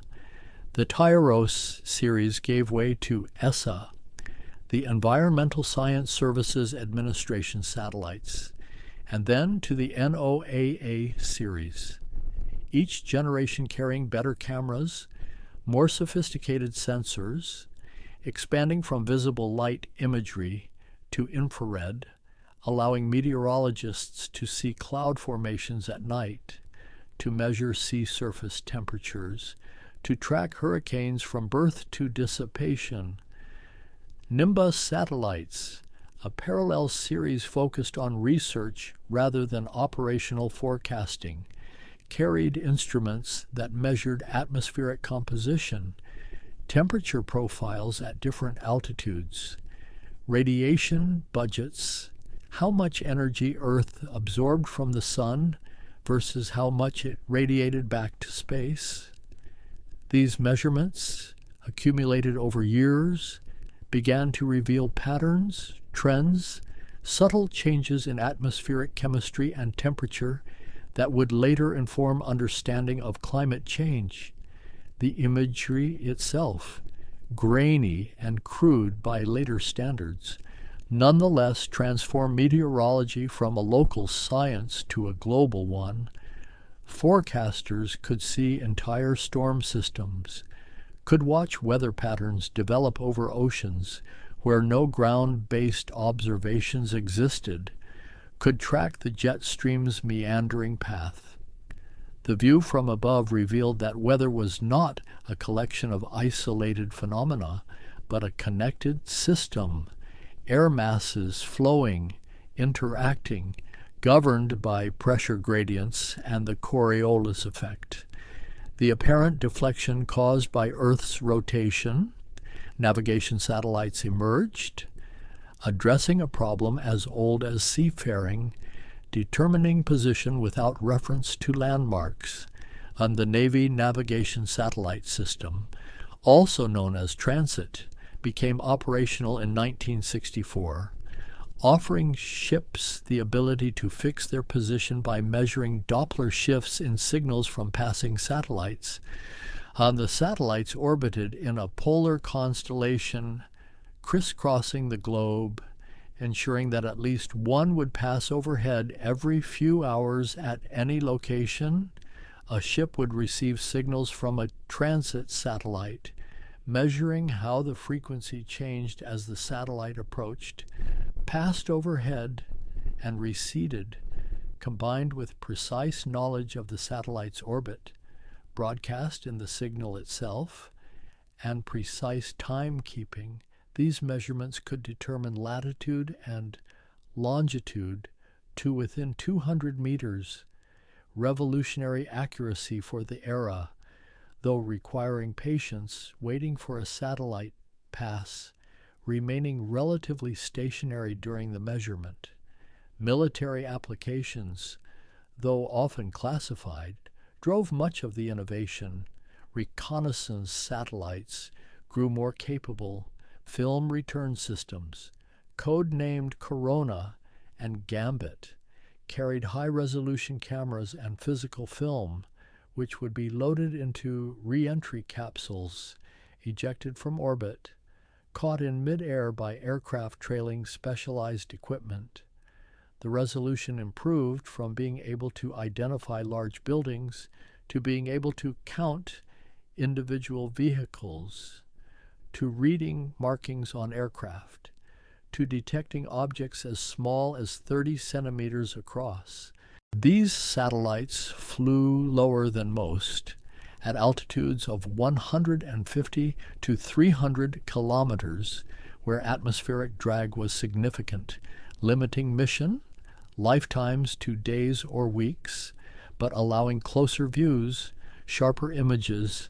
They would orbit, photographing targets of interest, and then return their film before atmospheric drag brought them down.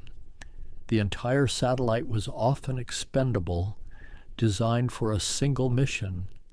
Unlike the long-duration platforms being developed for other purposes, electronic intelligence satellites, listening satellites, began populating different orbits designed to intercept radio communications, radar signals, telemetry from missile tests. They carried large antennas, sensitive receivers, and increasingly sophisticated recording systems, building a library of signals, patterns, helping analysts understand what adversaries were doing, what capabilities they possessed, where facilities were located. The Soviet Union pursued parallel paths. Their Molniya satellites, launched beginning in 1965, addressed a unique challenge: geostationary orbit, positioned above the equator, provided poor coverage of high latitudes of Soviet territory stretching across northern Asia. The solution was a highly elliptical orbit, inclined at 63.4 degrees, with a 12-hour period, spending most of each orbit high above the northern hemisphere, appearing to hover for long periods despite not being geostationary. A constellation of satellites in Molniya orbits, staggered in their phases, could provide continuous coverage of high latitudes. Scientific satellites pushed into new territories of measurement. Explorer 35, launched in July of 1967, entered orbit around the Moon, studying the lunar environment, magnetic fields, solar-wind interactions, OGO, orbiting geophysical observatory satellites, massive platforms weighing hundreds of kilograms, carry dozens of instruments measuring particle radiation, magnetic fields, solar emissions, building a comprehensive picture of near-Earth space. the region where Earth's magnetic field interacts with the solar wind, creating a bow shock, a magnetopause. Regions with names like the plasma sphere and magnetotail. And through all of this expansion, this proliferation of satellites, each one represented choices, engineering choices about power systems, whether to use solar panels or radioisotope thermoelectric generators, which converted heat from decaying plutonium into electricity, offering power in deep space or in shadowed orbits where sunlight was unavailable. Design choices about redundancy, whether to include backup systems, duplicate components, knowing that repair was impossible, that once launched, a satellite was on its own. Orbital mechanics dictated lifetimes. Low orbits meant faster decay due to atmospheric drag, but allowed closer observation. Higher orbits offered longevity, but required more energy to reach. Polar orbits provided global coverage, passing over every point on Earth as the planet rotated beneath, but demanded more propellant for launch compared to equatorial orbits, which could take advantage of Earth's rotational velocity. The debris began accumulating too. Spent rocket stages tumbled alongside functional satellites, paint flakes, fragments from exploded batteries, pieces from deliberate anti-satellite tests, all becoming permanent residents of orbital space, each fragment obeying the same mathematical laws as functional spacecraft, orbiting, occasionally colliding, creating more fragments in a cascade that would only grow worse with time.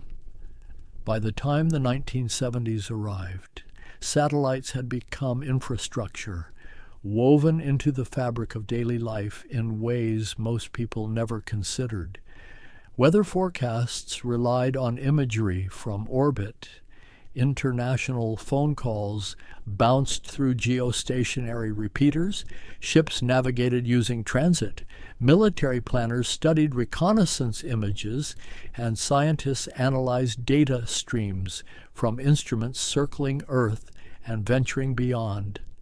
Landsat-1, launched in July of 1972, opened new dimensions of observation. This was not a weather satellite watching clouds, but an Earth resources satellite, carrying multispectral scanners that measured reflected light in different wavelengths, visible and infrared, seeing not just what things looked like, but revealing their composition, their condition. Healthy vegetation reflected infrared strongly, stressed crops less so, urban areas, water bodies, geological formations, each had distinctive spectral signatures. The images arrived as digital data, not photographs, arrays of numbers representing brightness in different bands, which could be combined and processed. False color images where vegetation appeared red, water black, cities blue-gray. Geologists used Landsat to map mineral deposits, identify geological structures. Agronomists estimated crop yields across entire regions. Urban planners tracked city growth. Foresters monitored deforestation. The view from orbit, repeated every 18 days as Landsat traced its sun-synchronous path, created a record of planetary change, a baseline against which future observations could be compared. Sun-synchronous orbits themselves represented elegant orbital design. These were polar orbits with a specific altitude and inclination, chosen so that Earth's equatorial bulge, its slight oblate shape, caused the orbital plane to precess, to rotate at exactly the rate needed to keep pace with the sun. The satellite would cross the equator at the same local time on every pass, ensuring consistent lighting conditions, shadows falling at the same angles, Making comparisons between images meaningful, GPS, the Global Positioning System, began its slow development during this era, though it would not reach full operational capability until the 1990s. The concept was ambitious, a constellation of satellites broadcasting precise timing signals, a receiver on the ground, measuring the arrival time of signals from multiple satellites, could determine its distance from each one, and triangulate its position. The precision required was extraordinary. Timing errors of even a microsecond would translate to position errors of 300 meters, so each satellite carried atomic clocks, accurate to nanoseconds, and broadcast orbital parameters constantly updated by ground stations. The orbits were carefully designed, 20,180 kilometers altitude, far above the radiation belts, in a medium Earth orbit that provided a 12-hour period. The constellation was arranged in 6 orbital planes, each inclined at 55 degrees, ensuring that at least 4 satellites were visible from any point on Earth at any time, providing the minimum needed for a 3-dimensional position, fix, latitude, longitude, and altitude. Communication satellites proliferated, no longer experimental. They became commercial ventures. Intelsat, the International Telecommunications Satellite Organization, operated a growing fleet of geostationary satellites, each generation larger and more capable than the last.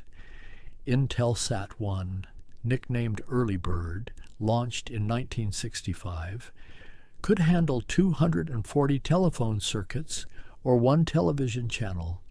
By the time Intelsat 5 launched in 1980, capacity had grown to 12,000 telephone circuits and 2 television channels simultaneously. The satellites themselves became more sophisticated. 3-axis stabilization replaced spin stabilization, allowing large solar panels to remain pointed at the sun while antennas pointed continuously at Earth. Transponders, the receiver-amplifier transmitter systems at the heart of communication satellites, increased in number and power. Spot beams, narrow antenna patterns focused on specific regions, allowed frequency reuse, the same frequencies serving different geographic areas without interference. And yet, for all this growth, all this capability, the fundamental challenge remained unchanged. Everything placed in orbit had to be lifted there against Earth's gravity, requiring rockets, most of which were expendable, used once and discarded. The economics were brutal, launch costs measured in thousands of dollars per kilogram, making every gram of satellite mass a costly investment. The Space Shuttle, introduced in 1981, promised to change this equation. A reusable spacecraft that could carry satellites to orbit, deploy them, and return to Earth to fly again. The cargo bay could accommodate large satellites, and astronauts could perform tasks in orbit that robots could not. But the promise of routine, low-cost access to space proved elusive. Turnaround between flights took months, not weeks, and the cost per launch, when all factors were accounted for, remained high. Still, the shuttle enabled certain missions impossible with expendable rockets. It deployed the Hubble Space Telescope in April of 1990, a satellite unlike any other, carrying a mirror 2.4 meters in diameter, designed to observe the universe in visible, ultraviolet, and near-infrared light, free from the blurring and absorption caused by Earth's atmosphere. Though famously flawed at first, a spherical aberration in the primary mirror caused by a testing error, the shuttle's ability to return to orbit and install corrective optics in December of 1993 transformed Hubble into the most productive astronomical observatory ever built. Hubble's orbit, 540 kilometers high, required periodic reboosts to counteract atmospheric drag, and servicing missions brought new instruments, upgraded systems, extending its operational life far beyond the original 15-year design. Each servicing mission, astronauts working in space suits to remove and replace components the size of telephone booths, demonstrated both the potential and the limitations of human presence in orbit. Military satellites continued their evolution largely hidden from public view. The Defense Support Program satellites, massive platforms in geostationary orbit, watched for the infrared signatures of missile launches. Their telescopes stared down at Earth continuously, sensitive enough to detect the heat plume of a rising rocket within seconds, providing early warning that gave decision-makers crucial minutes. The KH-11 series reconnaissance satellites, sometimes called Keyhole, carried telescopes as large as Hubble's but pointed downward, their capabilities classified but hinted at in occasional declassified images showing remarkable detail. The Soviet Union and later Russia maintained parallel constellations. Their Cosmos series numbered over 2,000 satellites by the year 2000, covering reconnaissance, navigation, communication, scientific research, though less capable in some respects than Western counterparts. Soviet satellites often employed different design philosophies, shorter-lived but more numerous, optimized for mass production rather than longevity. Weather satellites advanced to geostationary orbits, GOES, geostationary operational environmental satellites, positioned above the Americas, provided continuous monitoring. Their imagers scanned Earth's disk every 15 to 30 minutes, tracking storm development in real time.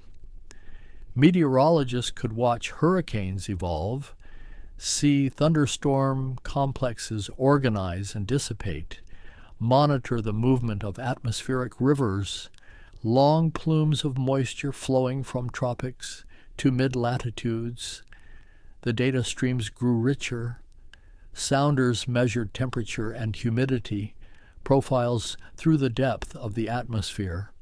Lightning mappers detected electrical discharges. Solar instruments monitored the sun's output, its eruptions and flares that could affect satellite electronics and radio communications. The satellites became platforms for understanding Earth as a system, atmosphere, ocean, land, biosphere, all interacting, all visible from this unique vantage point, and quietly, almost unnoticed except by specialists. Satellites began revealing environmental changes. Measurements of ozone concentration in the stratosphere, made by instruments on Nimbus 7 and later satellites, showed a disturbing pattern, a seasonal thinning over Antarctica, a hole in the ozone layer caused by chlorofluorocarbons released by human activity. The discovery, confirmed by ground-based measurements, led to the Montreal Protocol, an international agreement to phase out ozone-depleting substances. It was one of the first times satellite data directly drove global environmental policy. Ice monitoring satellites, using radar altimeters and other instruments, began measuring the thickness and extent of polar ice.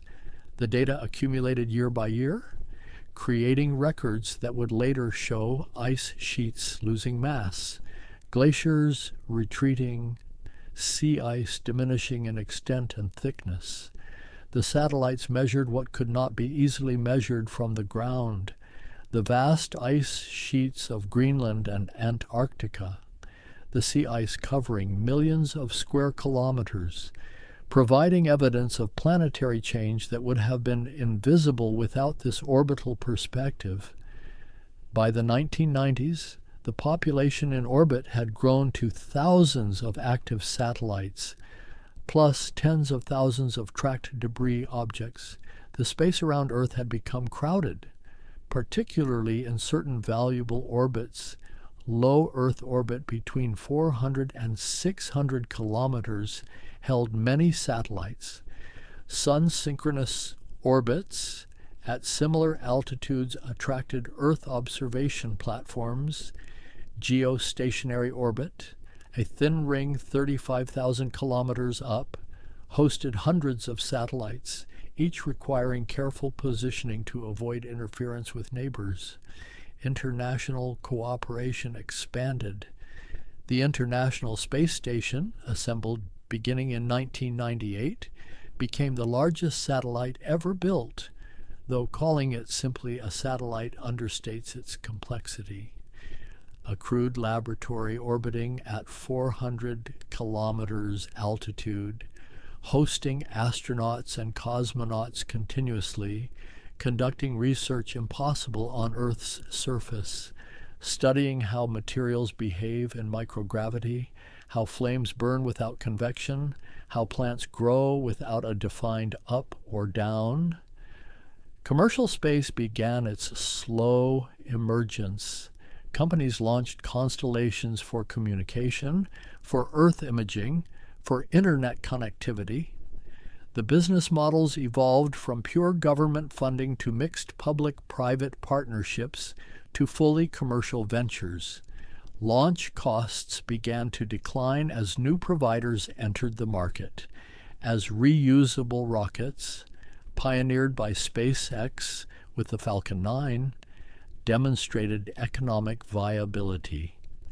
And through all these decades, through all this evolution, the fundamental truth persisted.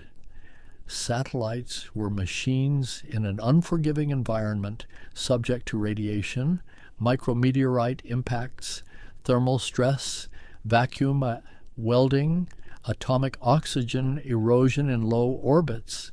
They had no atmosphere to moderate temperature extremes, no protection from charged particles accelerated by solar storms, no possibility of repair except for the rare few visited by astronauts. Each satellite represented a crystallized moment of human knowledge and capability. The technologies incorporated, the materials chosen, the software written, all reflected what was possible, what was understood. At the moment of launch, and once in orbit, they could not easily adapt to new discoveries, new needs.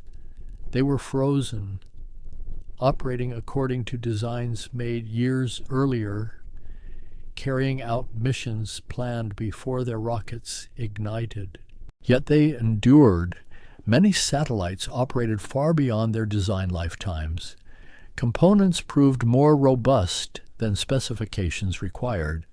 Engineers had built-in margins, redundancies, backups for backups, and in the benign environment of space with no weather, no corrosion from moisture, no vibration except what the satellite itself generated, systems could function for decades if power held out and critical components did not fail.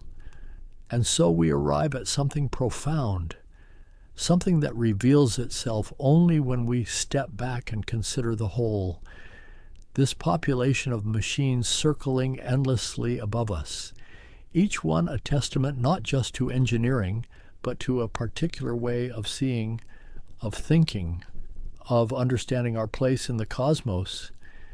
There is something almost meditative in the precision required, the calculations and that must account for every force, every perturbation, the gravitational pull of the moon tugging at satellites, the sun's radiation pressure pushing against solar panels like wind against a sail, the subtle asymmetries in Earth's gravitational field, the planet not being a perfect sphere but slightly pear-shaped, with mass concentrations, mascons, beneath the surface that create gravitational anomalies. Orbital mechanics becomes a kind of poetry written in mathematics. Hohmann transfer orbits, the most fuel-efficient path between two circular orbits, describe graceful ellipses that kiss both circles at their endpoints. Gravity assists, using a planet's motion to accelerate or decelerate a spacecraft. Transform gravitational fields into stepping stones, allowing missions to reach destinations that would otherwise be impossible with available propellant. The satellites themselves, these silent machines, see things we cannot. They measure in wavelengths invisible to human eyes, microwave radiation penetrating clouds to map surface topography, infrared revealing heat signatures, ultraviolet detecting atmospheric chemistry. They perceive the planet as fields and gradations, magnetic field lines mapping Earth's protective cocoon, gravitational variations revealing mass distribution, electrical phenomena in the upper atmosphere creating glows and flashes, and there is something humbling in realizing how much remains hidden without them. Before satellites, hurricanes over open ocean could strike coastlines with little warning. Entire weather systems developed and dissipated unknown except to the ships that encountered them, the extent of Antarctic ice, the height of Himalayan peaks, the deforestation of Amazon rainforests, all were imprecisely known, estimated, debated. Now we measure, we quantify, we track changes year by year, season by season. Satellites record the greening of spring as it sweeps northward across continents, the retreat of sea ice each summer and its expansion each winter, the rise of sea level measured in millimeters per year, accumulating to centimeters per decade. The patient accumulation of data reveals patterns that unfold too slowly for human perception, changes visible only when measurements span years, decades. The very notion of a global perspective of Earth as a unified system owes much to this orbital vantage point. The famous images, the blue marble photograph taken by Apollo 17 astronauts, Earthrise seen from lunar orbit.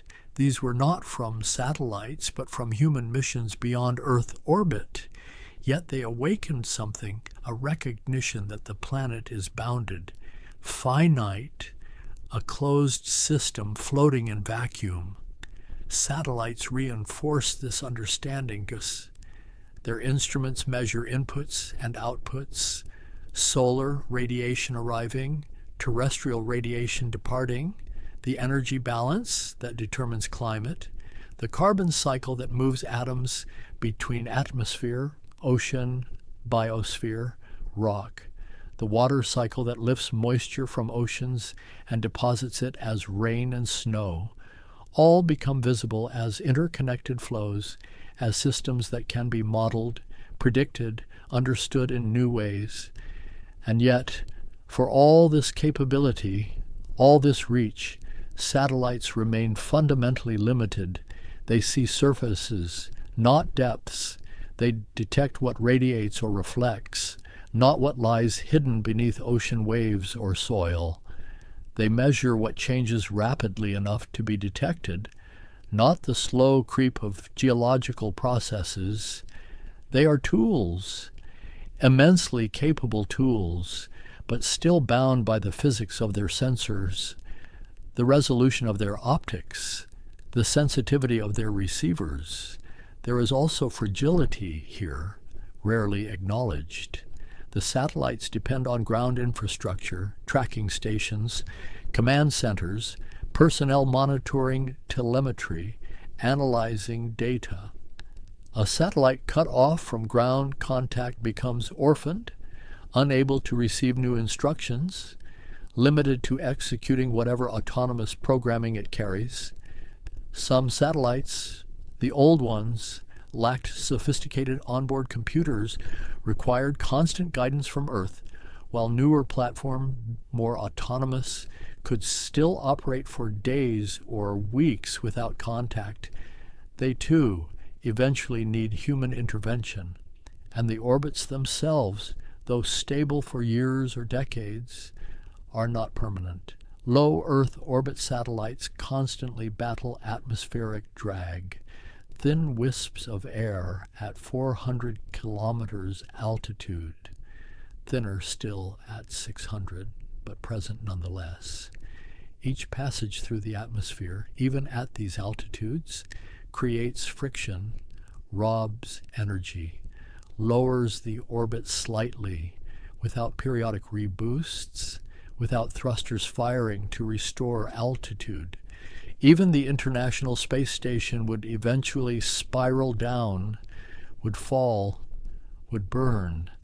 Higher satellites in geostationary orbit face different threats. The gravitational influence of moon and sun perturbs their positions. Radiation gradually degrades solar panels, reducing power generation. Electronic components accumulate damage from high-energy particles, eventually failing. When a geostationary satellite reaches end of life, when its propellant is exhausted or its systems fail, operators command it higher into graveyard orbit, a few hundred kilometers above the operational belt, where it will drift harmlessly, a derelict for millennia. The question of sustainability, of whether this expansion can continue, grows more pressing with each launch. The debris field expands, collisions create fragments. Each fragment becomes a potential projectile, orbiting at kilometers per second, carrying kinetic energy enough to damage or destroy whatever it strikes. The Kessler syndrome, predicted by NASA scientist Donald Kessler, describes a cascade where collisions create debris that causes more collisions, exponentially increasing the debris population until certain orbital regions become unusable. Mitigation efforts, international guidelines, call for satellites to be designed for deorbiting at end of life, either burning up during atmospheric re-entry or moving to graveyard orbits. But compliance is voluntary, and many older satellites, launched before these concerns were recognized, remain in orbit with no means of removal. We have littered the space around our planet, perhaps not irreparably, but significantly, creating hazards that will persist for decades or centuries. Yet even acknowledging these challenges, these limitations, the achievement remains extraordinary. We have extended human perception into a realm we cannot directly inhabit for more than brief periods. We have created systems that operate autonomously for years, that measure and record and transmit, that maintain their orbits and orientations, that harvest energy from sunlight and store it in batteries, that perform their designed functions with remarkable reliability despite operating in vacuum, in radiation, in temperature extremes. And now, as thoughts drift toward conclusion, toward the gentle closing of this contemplation, I find myself returning to the essential wonder, the quiet astonishment that never quite fades, that we have done this, that we continue to do this, that above us now, this very moment, thousands of machines trace their invisible paths. Some are the size of refrigerators, some larger than buses, They carry names we might recognize. Hubble, the International Space Station, GPS satellites that millions use daily without thought. And they carry names we have never heard, obscure designations, catalog numbers, satellites serving purposes known only to their operators, performing measurements that contribute to knowledge in ways both immediate and subtle. The night sky, if we could see in radio frequencies, would blaze with transmissions, a constant chatter of telemetry and data, of television signals and phone calls, of GPS timing codes and weather imagery, of reconnaissance data and scientific measurements, all flowing down from orbit, invisible rivers of information encoded in electromagnetic waves. But we cannot see radio waves, and so the sky appears as it has always appeared. Stars and planets, the moon in its phases, the occasional meteor, and the satellites remain hidden, except for those brief moments around dawn or dusk, when they catch sunlight while the ground below lies in shadow, appearing as moving stars. Bright points gliding steadily across the constellations, silent, unremarked by most who glimpse them. There is something appropriate in this invisibility, in the way satellites do their work unseen.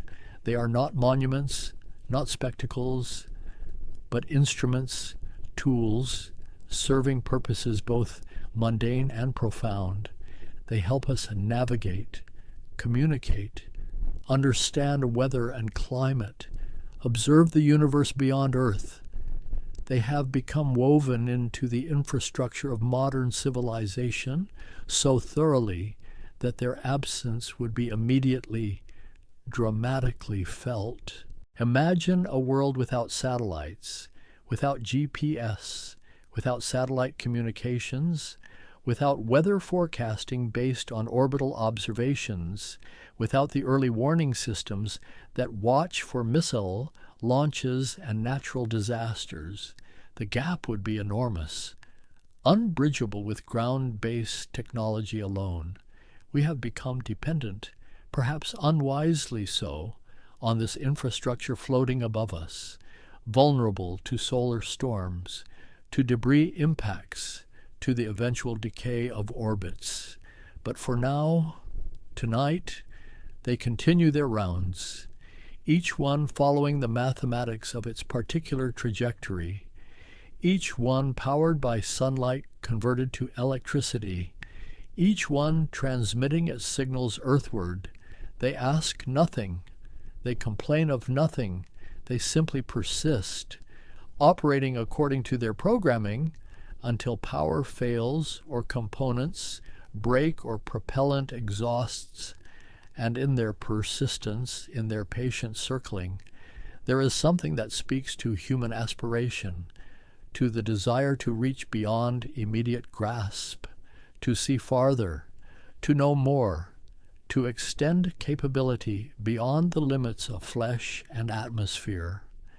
They are ambassadors to a realm we can visit only briefly, envoys that remain when we must return to sea-level pressure and breathable air. The engineers who designed them, who built them, who launched them, most have moved on to other projects, retired, passed away, but their work continues, orbiting, measuring, transmitting. A satellite launched 30 years ago, if still functional, carries the knowledge and assumptions of 1994, frozen in metal and silicon, yet still serving, still contributing, still following the laws that Newton described and Kepler codified.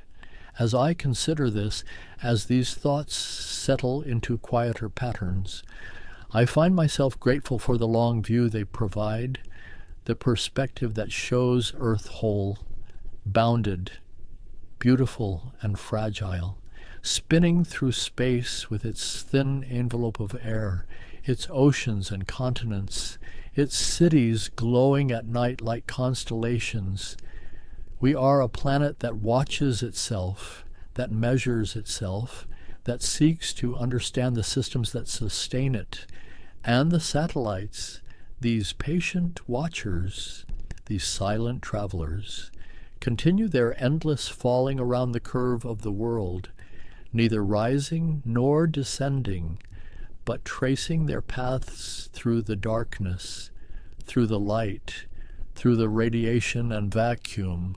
They will be there tomorrow and the day after and for years to come, until one by one they fade, their missions complete, their orbits decayed, returning to Earth as brief streaks of light, or drifting into higher orbits where they will circle, silent and dark, for centuries we cannot imagine. The sky is vast and filled with invisible journeys, and the night continues, and somewhere above, the satellites trace their geometries, their ellipses and circles, their precise and perfect paths, falling forever, falling around home. I can feel the hum of a cassette deck spinning somewhere in the distance, the faint static of a television not quite tuned to any channel, and the particular quality of light that seems to belong only to a certain stretch of years, those years that arrived quietly in the mid-1960s and stretched themselves across decades like shadows lengthening at dusk. There is something about walking through memory as though it were a physical landscape, moving through the textures of a time that shaped itself around a generation born into the spaces between things, between the wide-eyed optimism that came before and the digital acceleration that would come after, a generation that grew up in the margins, in the quiet, in the flickering glow of after-school specials and the blue light of arcade machines. The air feels different here, as though I've stepped into a photograph that hasn't quite developed, the colors slightly muted, the edges soft, and there's a certain quality to the silence, not empty, but full of distant sounds, the mechanical click of a rotary phone returning to rest, the whir of a VCR rewinding, the particular resonance of a screen door closing on a summer evening when the streetlights have just begun to flicker on. Generation X, a name that arrived later, a label applied to those born roughly between 1965 and 1980, though the boundaries blur and shift depending on who's drawing the map, somewhere between 60 and 65 million souls in America alone, defined less by what they were and more by what they were not. Not boomers, not millennials, but something else, something that existed in the space between declarations. And there's something almost fitting about that, about being named for a variable, for an unknown quantity. X marking a spot on a map that no one had drawn yet, a generation that would grow up watching their parents' certainties dissolve, watching institutions reveal themselves as fragile, learning early that the center might not hold, that the script they'd been handed might not match the play they'd be performing. I can almost see them now, those children of the 70s and 80s, coming home to empty houses because both parents worked or because there was only one parent, turning keys that hung on yarn necklaces, letting themselves into silence, into the particular independence that arrives when no one is watching, when you must figure things out yourself, when the television becomes a companion and the refrigerator offers its own kind of comfort, the latchkey kids, they called them. And there's something in that phrase, something about keys and locks and the early understanding that you are responsible for yourself, that the door you open is yours to open, that the threshold you cross is yours to navigate. The landscape of their childhood was particular, specific, shaped by economic shifts and cultural tremors. Divorce rates climbing through the 1970s, reaching heights no previous generation had witnessed. Nearly half of all marriages dissolving, and so many of these children watching the mythology of the nuclear family fracture, learning to move between houses, between parents, between versions of truth, and the world they inhabited carried the residue of disillusionment. Watergate unfolding when the oldest among them were still in elementary school. Vietnam ending in images of helicopters lifting from rooftops. The oil crisis and gas lines, and a sense that abundance might not be infinite after all. The Cold War persisting like a low-grade fever, the possibility of annihilation humming beneath everything. There were drills, though not as many as their parents had endured, but still, the knowledge that somewhere missiles pointed, that the world could end in an afternoon, and perhaps this shaped something. Perhaps this contributed to the particular stance this generation would take, skeptical, ironic, unwilling to invest too heavily in grand narratives that might evaporate. The media they consumed reflected this, or maybe shaped it, or maybe both things happened simultaneously in that strange feedback loop between culture and consciousness. Saturday morning cartoons gave way to MTV in 1981. Suddenly, music had pictures. Suddenly, image and sound merged in new ways. And they were there, the oldest ones teenagers, the youngest ones children, all of them absorbing this new language. And the movies, the films of the late 70s and 80s, filled with darkness and ambiguity, even in their entertainment. Suburban nightmares and body horror and comedies edged with cruelty. John Hughes capturing something true about the taxonomy of high school hierarchies, the way teenagers can be both vulnerable and vicious, the way systems sort and label and constrain. I can feel the texture of those years, the particular grain of it, like running fingers across the ridged plastic of a trapper-keeper, or the smooth weight of a Walkman, or the satisfying resistance of a joystick in an arcade cabinet. Technology arriving but not yet ubiquitous, not yet seamless, still mechanical, still requiring participation, still tactile, and there's something in the music they claimed as their own. Punk and post-punk and grunge, sounds that rejected polish, that embraced dissonance, that said the emperor has no clothes, that refused to pretend everything was fine. Nirvana and Pearl Jam and Soundgarden emerging from Seattle like reports from the front lines of a different kind of war, a war against phoniness, against the slick surfaces that promised nothing underneath. The economic landscape they inherited was shifting beneath their feet, even as they couldn't yet name it. Manufacturing jobs disappearing, the social contract their parents had known beginning to fray, pensions becoming less certain, loyalty between employer and employee becoming a quaint memory. And they would be the first generation in American history predicted to do worse economically than their parents, but none of that is fully visible yet. Not in this opening moment, not as we stand here at the threshold of their story, looking in at the particular light of their becoming, at the spaces they inhabited, at the silence they learned to navigate, at the independence they cultivated not by choice, but by circumstance. The story begins before the generation itself. In the aftermath of victory and the glow of prosperity, when the soldiers returned and the factories hummed and an entire nation seemed to believe that progress was a straight line pointing upward.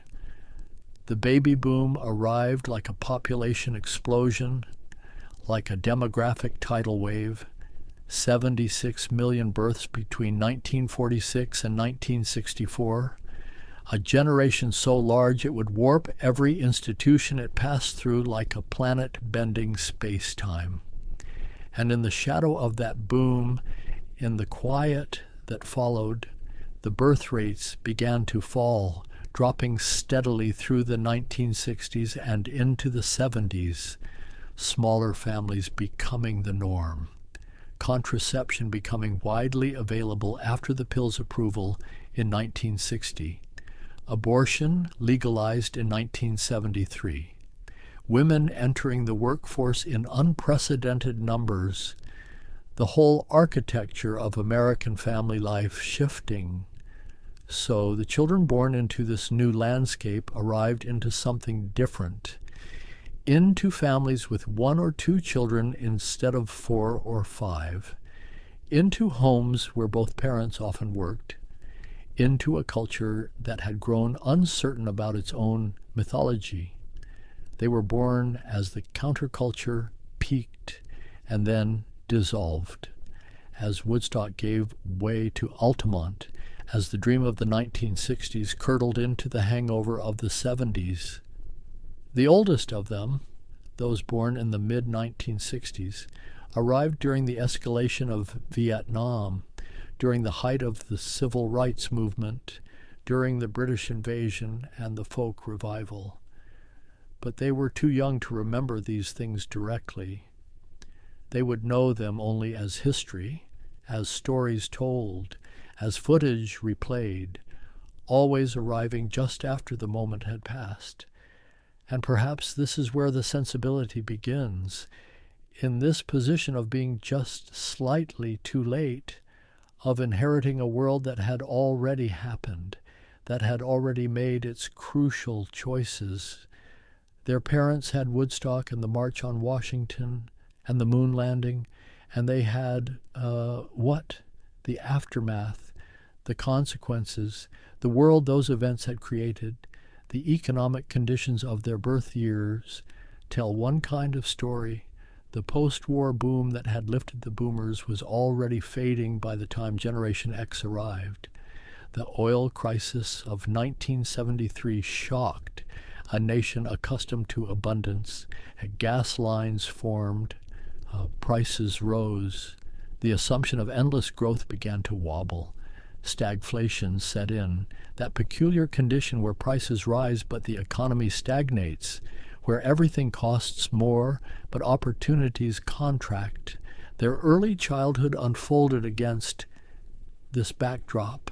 The 1970s, with its earth tones and energy consciousness, and a certain national malaise that President Carter would name in 1979, a crisis of confidence, a sense that something fundamental had shifted, that the American century might not stretch as far as people had assumed. But for the children themselves, for those too young to understand economics or geopolitics, the world simply was what it was. They learned to entertain themselves, to create elaborate games with whatever materials were at hand, to disappear into neighborhoods for hours, to range freely in a way that would become unthinkable for later generations. The divorce rate tells another story, a quiet revolution happening in living rooms and courtrooms across the country. In 1960, the divorce rate was 0.9 per thousand married women. By 1975, it had reached 4.8. By 1980, it peaked at 5.2, more than 5 times higher than it had been just 2 decades earlier. This meant that these children, these early members of Generation X, experienced family dissolution at rates unprecedented in American history. They became fluent in the language of custody arrangements and visitation schedules. They learned to pack bags and move between households, to maintain separate versions of themselves for separate parents, to navigate the emotional minefields of adults who had chosen to unchoose each other, and the media reflected this shift, or perhaps drove it, or perhaps both. Norman Lear's television shows brought divorce and single parenthood into prime time. One Day at a Time premiered in 1975, featuring a divorced mother raising two daughters alone. The Jeffersons and Good Times showed different models of family, the nuclear ideal fragmenting into multiple possibilities. But it wasn't just divorce that reshaped the landscape of childhood. It was the simple fact of parental absence, of both parents working because one income no longer sufficed, because inflation ate at purchasing power, because the dream of middle-class stability required two paychecks where one had previously been enough.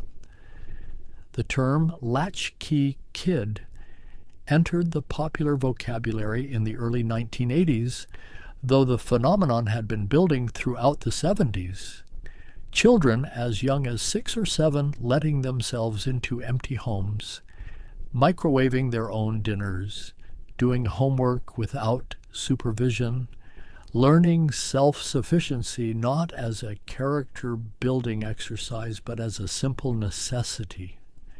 Studies from the era suggest that somewhere between 5 and 15 million children were regularly home alone after school by the early 1980s. The numbers, how some vary depending on definition and methodology, but the phenomenon was real enough, visible enough, that it sparked debates about parental responsibility and childhood safety and the costs of economic transformation. And these children developed particular competencies, particular ways of being. They learned to be comfortable with solitude, to trust their own judgment, to solve problems independently. They became adept at reading situations, at assessing risk, at navigating systems without adult guidance. The educational landscape they entered was shifting as well. The progressive reforms of the 1960s and 70s brought open classrooms and new math and a move away from rote learning, but it also brought inconsistency. Schools became laboratories for competing theories. Curricula changed frequently, and these children moved through systems that were themselves uncertain about what they were supposed to accomplish. Desegregation busing continued through the 1970s, particularly in northern cities like Boston, where violent resistance erupted in 1974.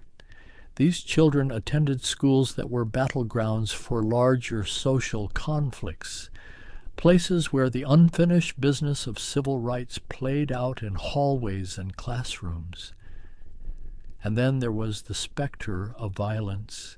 School shootings were not yet the epidemic they would become, but there were incidents, there were scares, and more broadly, there was a rising awareness of danger, of stranger danger specifically.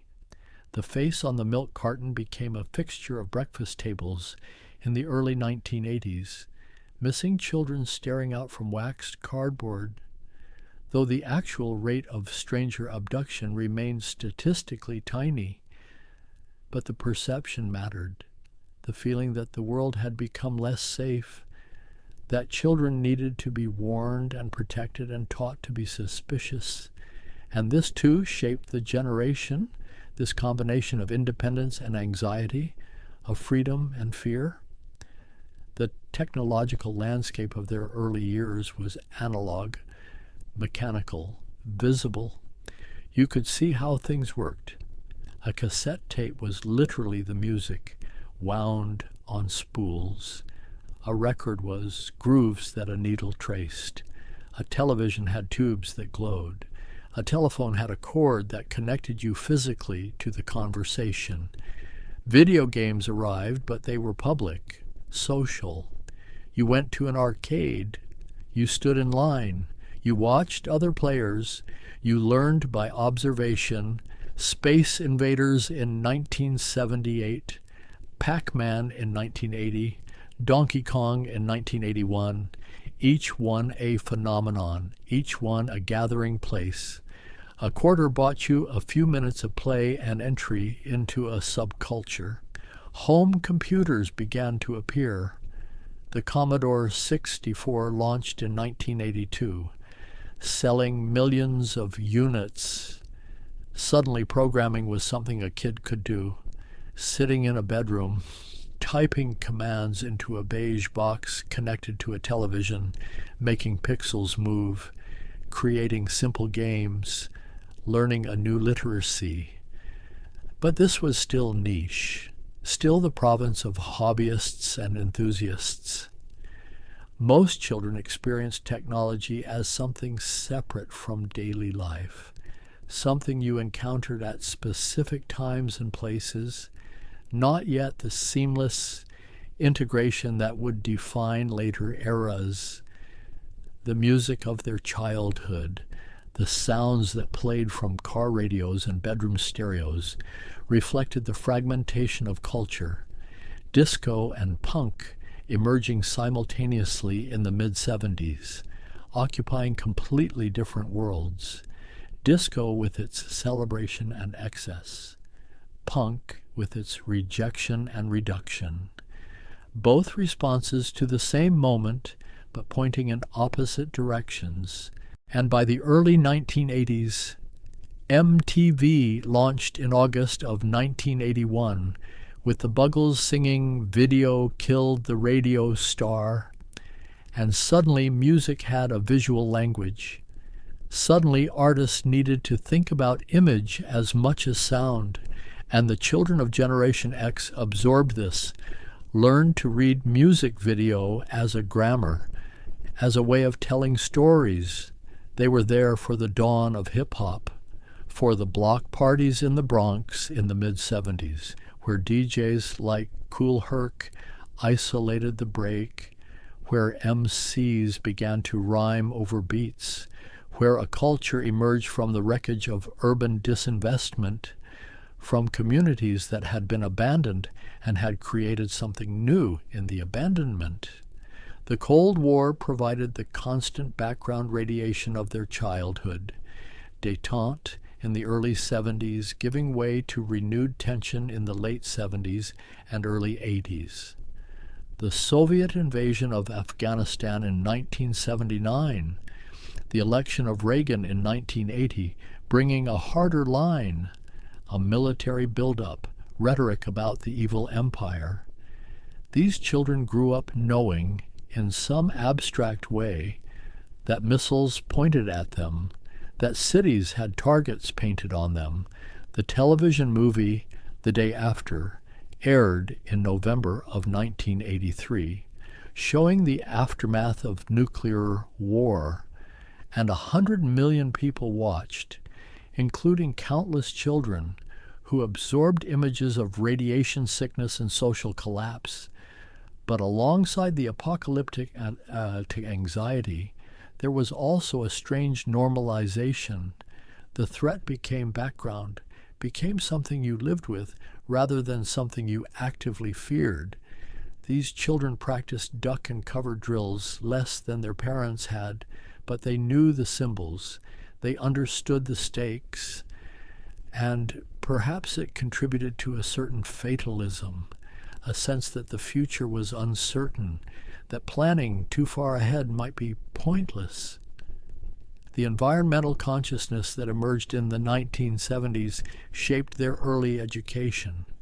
Earth Day, beginning in 1970, concern about pollution and resource depletion becoming part of school curricula.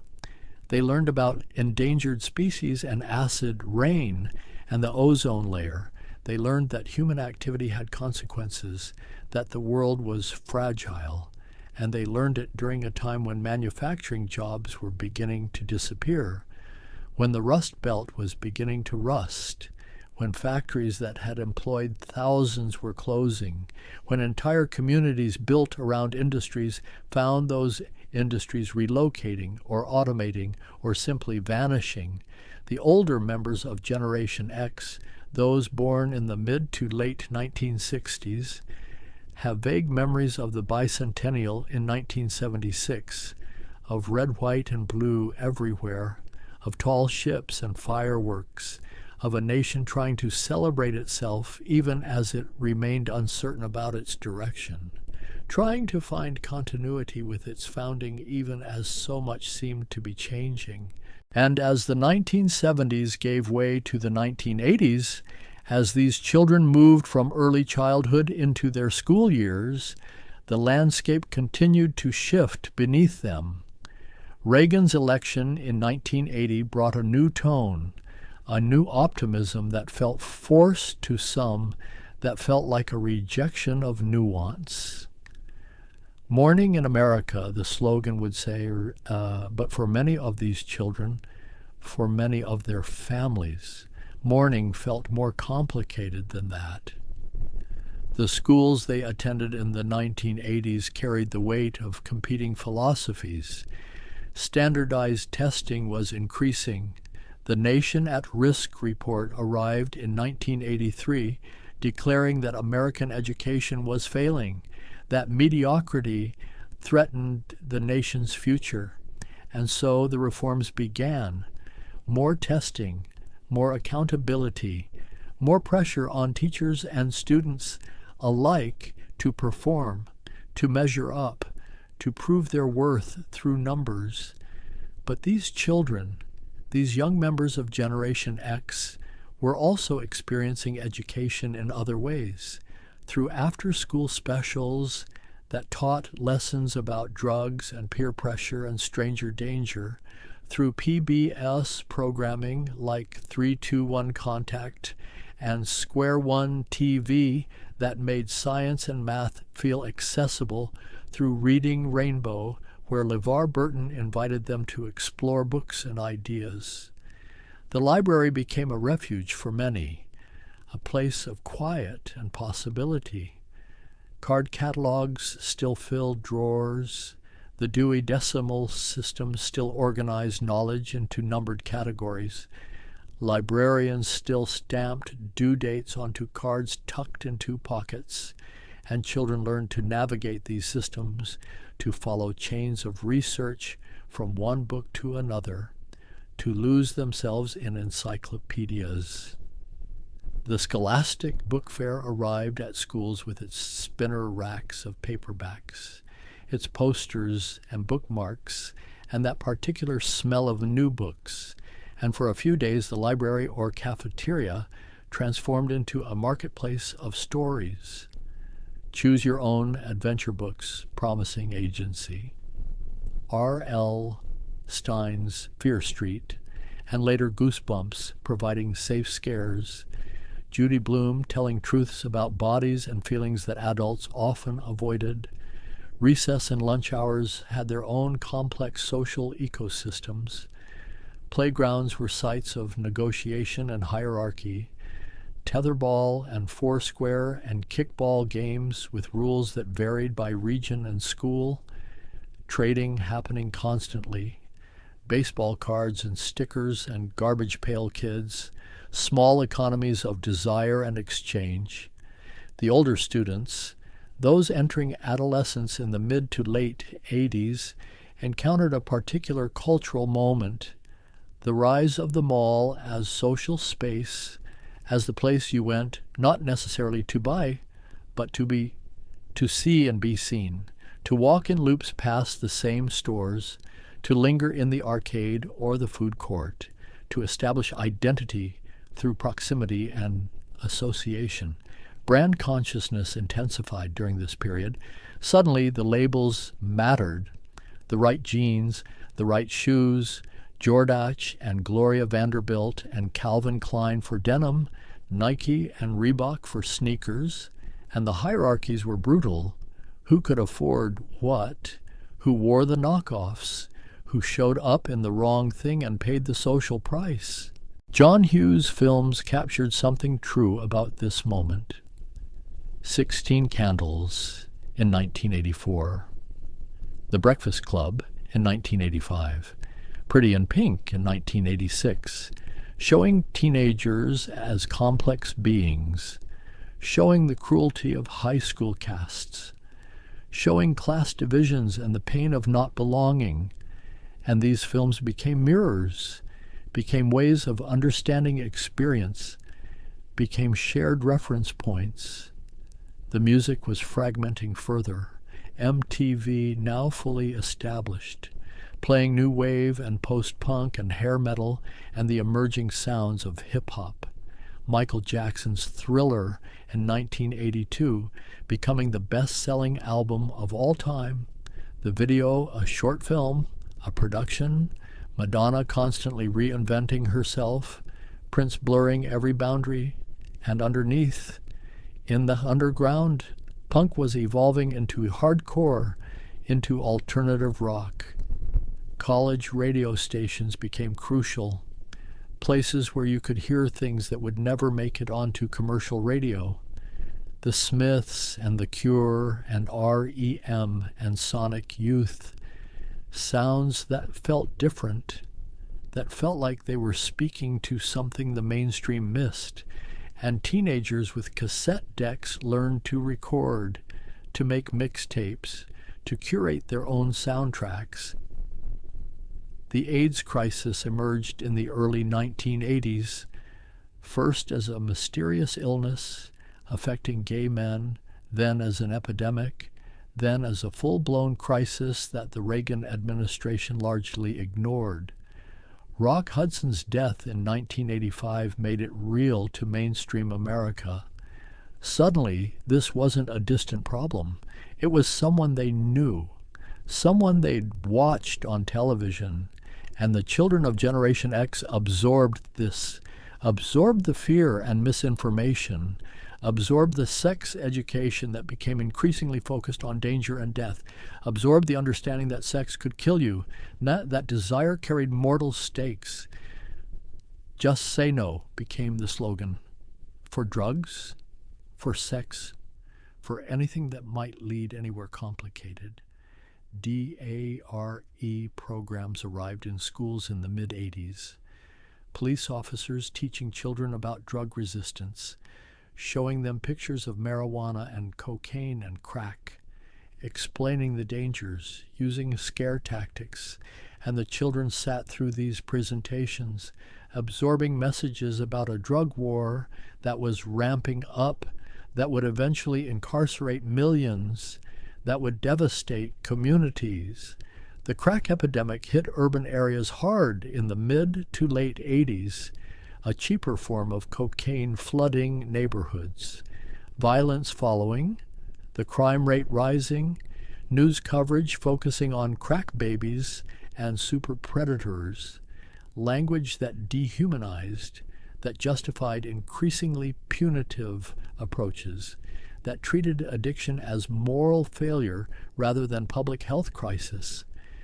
These children watched their cities change, watched neighborhoods decline or gentrify, watched the homeless population grow visible on streets, a consequence of deinstitutionalization and rising housing costs and the cutting of social services, and they learned to step over bodies on sidewalks, learned to look away, learned that society didn't necessarily take care of its vulnerable. The Challenger explosion happened on January 28, 1986, 73 seconds after launch, and millions of school children watched live, watched the shuttle breaks apart, watched the smoke trails diverge, and teachers scrambled to explain, to process, to help children understand that sometimes things fail catastrophically, that sometimes people die on television, that sometimes there is no good explanation. Krista McAuliffe was supposed to be the first teacher in space, and schools across the country had tuned in to watch, and instead they witnessed disaster. And for many of these children, it became a defining memory, the moment when the promise of technology, the forward march of progress, revealed itself as fragile, as capable of spectacular failure. The Cold War continued its evolution. Gorbachev came to power in 1985, brought glasnost and perestroika, brought a thawing. Reagan and Gorbachev met in Reykjavik in 1986, talked about eliminating nuclear weapons, didn't reach agreement, but began a process, and slowly, almost imperceptibly, the background radiation of nuclear anxiety began to diminish.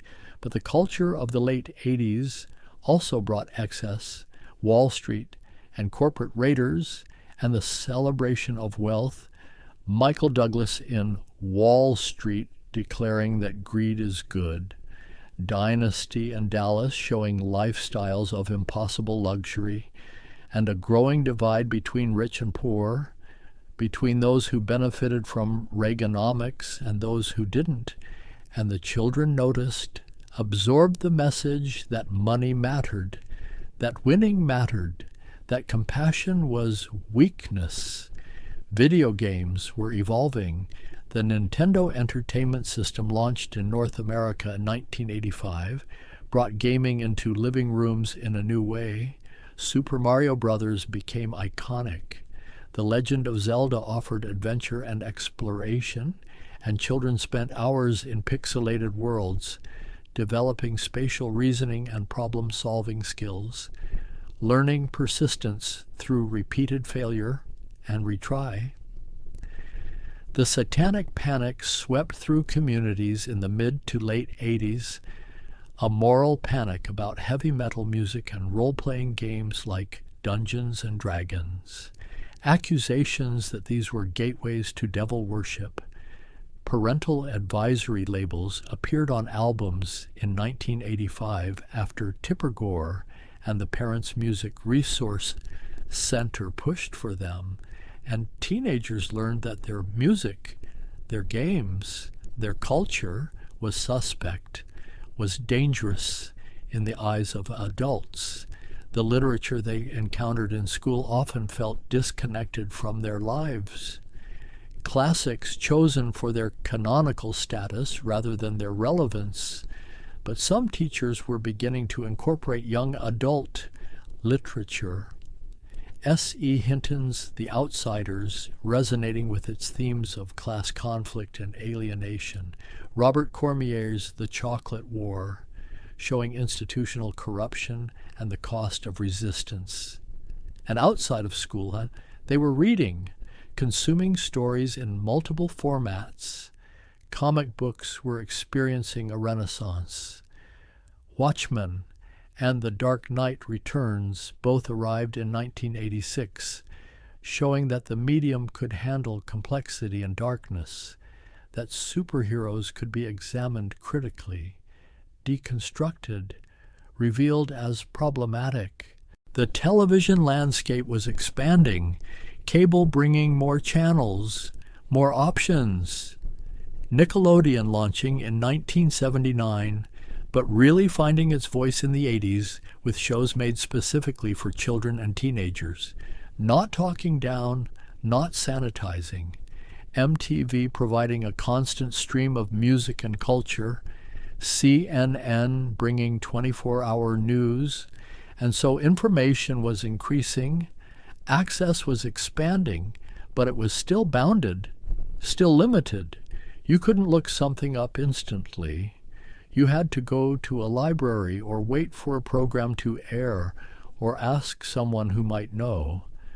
Knowledge still required effort, still required patience, still required knowing where to look. The fashion of the late 80s was particular. Neon colors and big hair and shoulder pads and leg warmers and members-only jackets, and teenagers navigated these trends with varying degrees of enthusiasm, trying to figure out who they were, what they wanted to project, how to fit in while also standing out. Skateboarding culture grew throughout the 80s. Thrasher magazine launching in 1981, bringing punk aesthetics and DIY attitude to a sport that was becoming more than a sport, becoming a lifestyle, a way of seeing the city as a playground, of treating architecture as something to be used rather than just observed. The Brat Pack emerged from Hughes Films and other 80s movies. Molly Ringwald and Emilio Estevez and Rob Lowe and Demi Moore, young actors playing young people, and teenagers saw versions of themselves on screen, saw their struggles reflected, even if filtered through Hollywood's lens, even if sanitized and packaged. Spring break culture intensified. MTV's coverage beginning in 1986, showing masses of college students on beaches, drinking and dancing in excess, and younger teenagers absorbed these images, understood that this was supposed to be the goal, the reward, the release. But underneath all of this, underneath the consumer culture and the media saturation and the various panics, these young people were developing particular ways of being, particular adaptive strategies. They were learning to be skeptical, to question authority, to trust their own judgment over institutional claims. They were learning irony as a defense mechanism, a way of engaging with culture without being consumed by it, a way of participating while also maintaining distance. And this ironic stance would later be read as apathy or cynicism.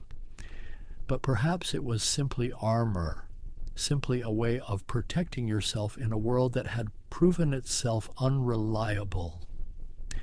The oldest among them were graduating high school by the late 80s, entering college or the workforce, facing decisions about their futures, and the economy they inherited was complex. The stock market had crashed in October of 1987, Black Monday, the Dow Jones dropping 22% in a single day, but recovering, but leaving uncertainty. College was becoming more expensive, student loans more necessary. The GI Bill had subsidized their parents' generation, but now education meant debt, meant starting adult life in the red, meant making calculations about whether degrees were worth their cost. And as the 1980s drew toward their close, as the decade that had shaped so much of Generation X's childhood and adolescence began to give way to something new, there was a sense of transition, of threshold. The Berlin Wall would fall in November of 1989. The Cold War would end. The Soviet Union would collapse, and the world these young people had grown up in, the bipolar certainties, the nuclear standoff, would dissolve into something more uncertain, more multipolar, more complex. The 1990s arrived with a strange energy. The oldest members of Generation X were now in their mid-20s, entering the workforce in earnest, starting careers or bouncing between jobs, and the youngest were still children, still in elementary school. The span of the generation wide enough that their experiences diverged significantly, but certain threads connected them all. The Soviet Union collapsed in December of 1991, and suddenly the Cold War was over. The framework that had organized global politics for decades simply dissolved. The threat of nuclear annihilation didn't disappear, but it receded, became less immediate. And there was a sense of possibility, of doors opening, but also disorientation, the old certainties gone without clear replacements. Francis Fukuyama declared the end of history, suggested that liberal democracy had won, that ideological struggle was over, and this idea circulated through universities and opinion pages, but many of these young adults felt skeptical, felt that history wasn't over so much as entering a new phase, one harder to categorize, one less binary. The economy of the early 90s was struggling. A recession hit in 1990 and 91. Unemployment rose. Companies downsized. And the oldest members of Generation X found themselves graduating into a job market that didn't want them, that had no positions for English majors or philosophy students, that demanded experience they hadn't yet acquired, and so they cobbled together, worked retail and food service, took unpaid internships, moved back in with parents, delayed the traditional markers of adulthood, marriage and home ownership and children, not because they didn't want these things, but because the economic foundation felt unstable, because the ladder their parents had climbed seemed to have rungs missing. Slacker culture emerged as a label, as a media narrative. Richard Linklater's film Slacker in 1991, showing young people in Austin drifting through days, talking philosophy and conspiracy theories, not particularly ambitious in conventional terms. And the media seized on this, declared an entire generation lazy, unmotivated, cynical. Douglas Coupland's novel, Generation X, Tales for an Accelerated Culture, was published in March of 1991. And suddenly the generation had a name that stuck, not a demographic term, but a cultural one, X as unknown, as variable, as placeholder, and the book captured something, the Mac jobs and the poverty, the sense of coming after something significant, of inheriting a world already used. Grunge exploded from Seattle. Nirvana's Nevermind, released in September of 1991. Smells Like Teen Spirit, becoming an anthem. Kurt Cobain's voice raw and pained and real. Pearl Jam and Soundgarden and Alice in Chains bringing similar sounds. Flannel shirts and ripped jeans becoming the anti-fashion fashion, rejecting the gloss of the 80s, embracing authenticity, or at least its appearance. And the music mattered, spoke to something these young people felt, a disaffection, a resistance to corporate culture, a desire for something unpolished, something that acknowledged pain and confusion rather than papering over it with optimism. The angst was real, even if it became commodified, even if flannel ended up in fashion spreads. MTV shifted its programming. The Real World premiered in 1992. 7 strangers picked to live in a house, have their lives taped, and reality television was born. Suddenly, private life became public performance. Suddenly, the camera was always on, and young people absorbed this, understood that life could be content, that personality could be product. The internet was beginning its transformation from academic network to public utility. The World Wide Web was invented by Tim Berners-Lee in 1989. The first web browser, Mosaic, launched in 1993. And slowly, for those with access to computers and modems, a new world opened, bulletin board systems, and chat rooms, and early websites. But this was still limited, still the province of tech enthusiasts and university students. Most people experienced the internet through news stories, through vague awareness that something was happening, something about information and connectivity, but it hadn't yet touched daily life, hadn't yet become ubiquitous. The youngest members of Generation X were moving through their teenage years now, experiencing high school in the mid-90s, and the culture had shifted. The optimism of the Reagan years felt distant. The Cold War was over, but new anxieties had replaced it. The L.A. riots in 1992, after the Rodney King verdict showed racial tensions still simmering, showed that injustice persisted, that violence could erupt. The Oklahoma City bombing in April of 1995 brought terrorism to the American heartland, not from foreign enemies, but from domestic ones. Timothy McVeigh and Terry Nichols killing 168 people, destroying a federal building, and the nation grappled with the idea that the threat came from within, that extremism had American roots. School shootings began to penetrate consciousness, not yet the epidemic of later decades, but incidents occurring, and the school shooting that would truly mark a threshold was still ahead.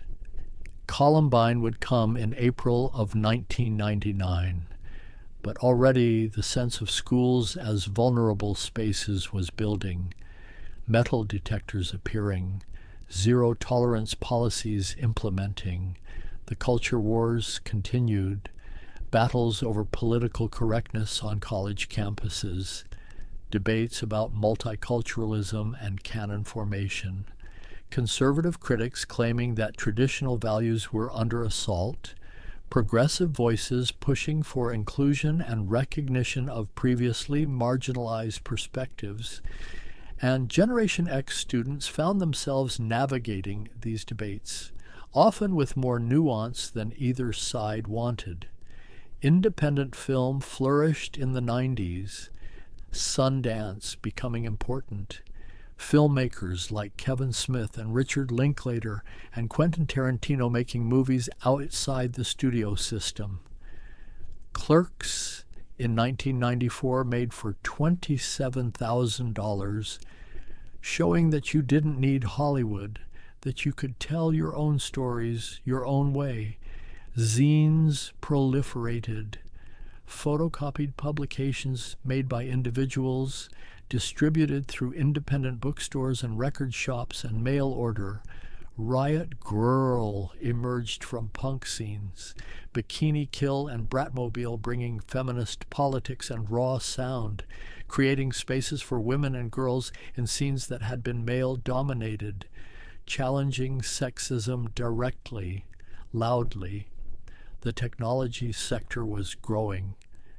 Silicon Valley beginning its transformation into the center of the tech world, and some members of Generation X were there, writing code, building companies, understanding that computers were the future, that the internet would change everything, though exactly how remained unclear. Others were skeptical, saw technology as alienating, preferred analog, preferred face-to-face, preferred the tactile, and this tension would persist. This divide between those who embraced the digital and those who resisted it, though eventually resistance became mostly futile, the digital would subsume everything. The job market improved as the 90s progressed. The tech boom creating opportunities, the economy expanding, unemployment dropping. And those members of Generation X who had struggled in the early 90s found their footing, found careers, began to establish themselves, though often without the stability their parents had known, without pensions, without guarantees. The youngest members were graduating high school in the late 90s, entering college or the workforce, and they encountered a different landscape than their older cohort had. The economy was strong, jobs were available, the internet was becoming normal, cell phones were spreading, though still expensive, still clunky, still mostly for talking. Popular culture was fragmenting further, cable channels multiplying, niche programming emerging. The monoculture that had existed in the 70s and 80s was dissolving. People could choose their own media diets, construct their own cultural universes, and this meant less shared experience, less common ground, more divergence. Coffee culture exploded, Starbucks expanding rapidly through the 90s, third wave coffee emerging, and suddenly coffee was lifestyle, was identity, was something you could be a connoisseur of. And this fit with the emerging sensibility, the attention to quality and authenticity, the willingness to pay more for something better, or at least different.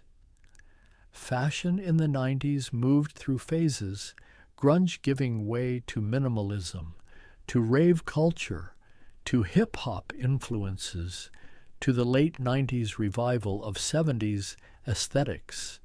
And through it all, these young people were figuring out who they were, trying on identities, discarding them, refining their sense of self through trial and error. The political landscape shifted. Clinton was president through most of the 90s, and his administration brought a kind of centrist politics, triangulation, welfare reform that critics saw as abandoning the poor, a strong economy but growing inequality. NAFTA passing in 1994, further integrating economies, accelerating deindustrialization in some regions, and Generation X largely disengaged from politics. Voter turnout among young people was low, the sense that both parties served similar interests, that real change wasn't on the ballot, that individual choice mattered more than collective action. This would later be read as apathy, but perhaps it was disillusionment. Perhaps it was a realistic assessment of limited options. The Monica Lewinsky scandal broke in 1998, and suddenly the president's private life was everywhere, on cable news, in newspapers, and there was something exhausting about it, something that confirmed cynicism, that suggested power always corrupted, that everyone was compromised. The Y2K panic built through 1999, fears that computer systems would fail when the year rolled over, that planes would fall from the sky, that infrastructure would collapse, and people stockpiled supplies, prepared for catastrophe, and nothing happened. Midnight came. The year changed to 2000, and everything kept working, and perhaps this too was instructive, that sometimes the threatened disasters don't arrive, that sometimes fear exceeds reality. But there was also genuine transition happening, the millennium turning, a symbolic threshold, even if arbitrary, and the oldest members of Generation X were now in their mid-30s, establishing careers, some starting families, buying houses in some cases, delaying these milestones in others, and the youngest were leaving adolescence, entering their 20s, inheriting a world that felt both more connected and more uncertain than the one their older siblings had known. The dot-com bubble was inflating, stock prices for internet companies rising to absurd heights, IPOs making millionaires, and there was a sense of irrational exuberance, a feeling that old rules didn't apply, that we were in a new paradigm, and some members of Generation X rode this wave, worked for startups, got stock options, believed in the revolution. The music continued to evolve. Hip-hop was mainstream now, no longer underground. Artists like Tupac and Biggie before their deaths, Jay-Z and Nas and Wu-Tang Clan, and white suburban kids were listening, were adopting styles, were participating in a culture that had emerged from entirely different circumstances. And this created tensions, questions about appropriation and authenticity. And as the 20th century drew to its close, as this generation that had been born in the shadow of the boomers, that had grown up during dissolution and transformation, that had learned independence and skepticism and irony, They were entering their full adulthood, taking positions of responsibility, beginning to shape institutions rather than just moving through them, but they remained shaped by what they'd experienced, by the divorces and the latchkey afternoons and the economic uncertainty and the Cold War's end and the music that spoke to displacement. And these experiences had created particular ways of being, particular values and sensibilities, a preference for authenticity over polish, for independence over conformity, for questioning over accepting. And perhaps what matters most when considering this generation, when standing at a distance and observing the arc of their journey, is not the labels that were applied to them, not slacker or cynic or latchkey kid, but rather the adaptations they made, the skills they developed, the particular form of resilience that emerges from being left to figure things out alone. They learned early that institutions were fallible, that marriages could end, that companies felt no loyalty, that governments lied, that the social contract was more fragile than anyone wanted to admit. And this knowledge, this awareness of contingency, shaped everything that followed. There's a kind of pragmatism that develops when you grow up watching systems fail, when you learn that the safety net has holes, that the ladder has missing rungs. You become resourceful. You learn to pivot. You develop what would later be called entrepreneurial mindset, though really it's just the ability to survive when conditions keep changing. They became adept at reading situations, at assessing risk, at making quick calculations about trust and reliability, because they'd had to. Because coming home to an empty house at age 8 means learning to evaluate whether that noise is dangerous, whether that stranger is a threat, whether that situation requires adult intervention. You'll have to seek out yourself, and this created a generation comfortable with independence, perhaps too comfortable, perhaps sometimes isolated when they might have benefited from connection, but also capable, also self-sufficient, also able to navigate ambiguity without needing clear direction from authority. The irony they wielded wasn't just defensive posturing, though it was partly that. It was also a sophisticated form of engagement, a way of holding multiple perspectives simultaneously, of participating in culture while also critiquing it, of being in the world but not entirely of it. They watched advertising become more sophisticated, watched marketing infiltrate every space, and they developed antibodies, became skeptical consumers, learned to decode the manipulation, and this too would shape how they moved through the world, how they raised their own children, how they evaluated claims and promises.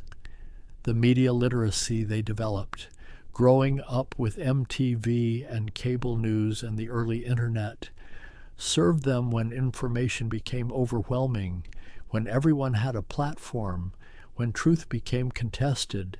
They already knew that images could be constructed, that narratives could be shaped, that what you saw on screen wasn't necessarily what was real.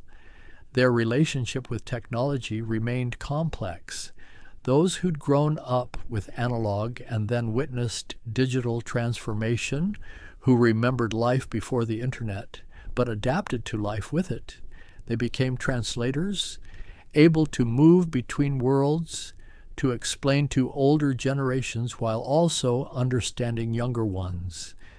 And the friendships they formed, often in the gaps adults left, in the hours after school, before parents came home, in the neighborhoods where they roamed freely. These bonds ran deep, forged in shared experience, in the understanding that comes from facing the world together without constant supervision. The music remained central, the soundtracks they curated for themselves, the mixtapes and later the playlists, the way songs could mark moments, could provide language for feelings that otherwise had no words, and they carried this relationship with music forward, understanding it not as background, but as essential. There's something to be said for a generation that expected less, that didn't assume prosperity was birthright, that understood opportunity was limited and competition was real. It created hunger in some, resignation in others, but always awareness, always the knowledge that nothing was guaranteed. They became the middle managers, the ones caught between older executives who didn't understand new technology and younger workers who'd never known the analog world. And they translated, they bridged, they made things work even when the institutional structure didn't quite fit the reality. And when they became parents themselves, many brought different approaches. Having experienced divorce, they thought harder about marriage. Having been latchkey kids, they struggled with how much independence to grant. Having absorbed irony, they wondered how to teach sincerity. The inheritance was complicated. The economic recessions they weathered in the early 90s, in 2008, taught them that security was illusion, that savings could vanish, that careers could dead end, and this created a kind of vigilance, a constant scanning for the next crisis, the next disruption, because history had taught them disruption was normal, but there was also creativity, born from constraint, from having to make do, from learning to build something from nothing. The DIY ethic of punk applied to everything. If you wanted something to exist, you created it yourself. You didn't wait for permission or institutional support. And perhaps underneath everything, underneath the skepticism and the independence and the irony, there was also hope, not the naive optimism of those who believed the world would deliver what it promised, but the harder hope of those who knew it wouldn't, who kept going anyway, who found meaning in the effort itself rather than guaranteed outcomes. They learned to hold contradictions, to be both cynical and sincere, both independent and connected, both skeptical of institutions and working within them. And this comfort with paradox, this ability to live in the tension, became a kind of wisdom. The light is changing now, the way it does in late afternoon, when shadows lengthen and everything takes on a golden quality, softer, more forgiving. And looking back across the landscape of this generation, across the decades of their formation and their coming of age, patterns emerge, themes that repeat, threads that connect. There were approximately 60 to 65 million of them in America, born between the mid-1960s and 1980, though the boundaries blur. And they came of age during transformation, economic, technological, social, cultural. They were there for the shift from analog to digital, from Cold War to its aftermath, from manufacturing to service economy, from monoculture to fragmentation. And they adapted. That's perhaps the central story. They adapted to conditions that kept changing, to institutions that proved unreliable, to a social contract that was being rewritten without their input, and they survived it, more than survived. They found ways to thrive, to create, to build lives even when the foundation felt uncertain. The world they inherited was already complicated, already showing cracks, and they learned to navigate complexity, to accept that easy answers were usually wrong, that most situations had multiple valid perspectives, that certainty was often a mask for ignorance. And now, as they move through middle age, as they occupy positions of influence and responsibility, they bring these lessons, this particular wisdom, born from displacement and adaptation. They bring skepticism of grand narratives, preference for practical solutions, comfort with ambiguity, and also perhaps a certain weariness, because it's exhausting being the generation that expects nothing, that assumes the worst, that always has a backup plan. It's tiring to be perpetually braced for disappointment, to never quite trust that things will work out, and yet this too is their inheritance, this vigilance, this readiness. The younger generations look at them sometimes with confusion, wondering at the irony, the detachment, the reluctance to commit fully to causes or movements, not understanding that this stance was earned, was learned through experience, through watching idealism curdle, through understanding that passion without skepticism can be dangerous. But there's also respect, recognition that this generation held things together during transition, that they managed the shift from one world to another, that they became fluent in multiple languages, analog and digital, sincere and ironic, independent and collaborative, and the story continues because they're not done. The oldest are only in their early 60s now, years ahead still, decades potentially, and what they'll do with those years, how they continue to shape the world, remains unwritten, remains open, a variable still being solved. The music still plays somewhere, those songs from the 80s and 90s, and hearing them brings back not just nostalgia, but something deeper, the feeling of being young in a particular time, of navigating a particular set of circumstances, of becoming who you are through what you endure. And maybe that's enough. Maybe the story of a generation is simply the accumulation of individual stories, of choices made and paths taken, of resilience developed and wisdom earned. There's no grand narrative, no single meaning, just millions of lives lived in proximity, shaped by similar forces, emerging with similar scars and similar strengths. The light continues to fade, the way it does at the end of a long day, and the voices of that generation, the memories they carry, the experiences that shaped them, begin to quiet, to settle into the background, still there, still present, but softer now, more distant.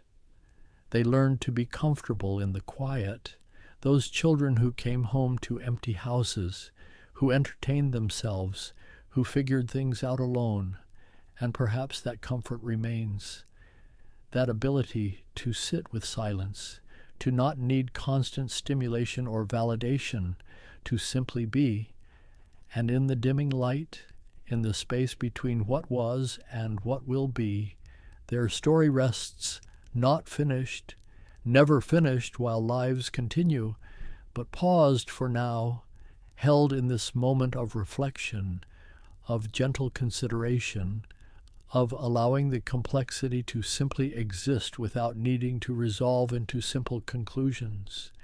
The cassette has stopped spinning, the screen has gone dark, the arcade machines are silent, but the memory remains.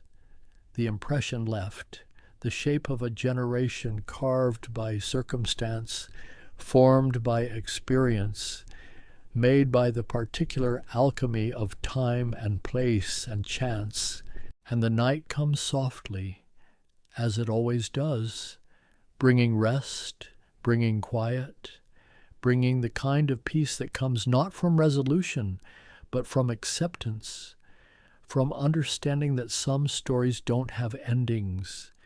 They just fade, like voices trailing off, like thoughts dissolving into sleep, like the last light disappearing beyond the horizon, leaving only darkness and stars and the infinite possibility of what comes next.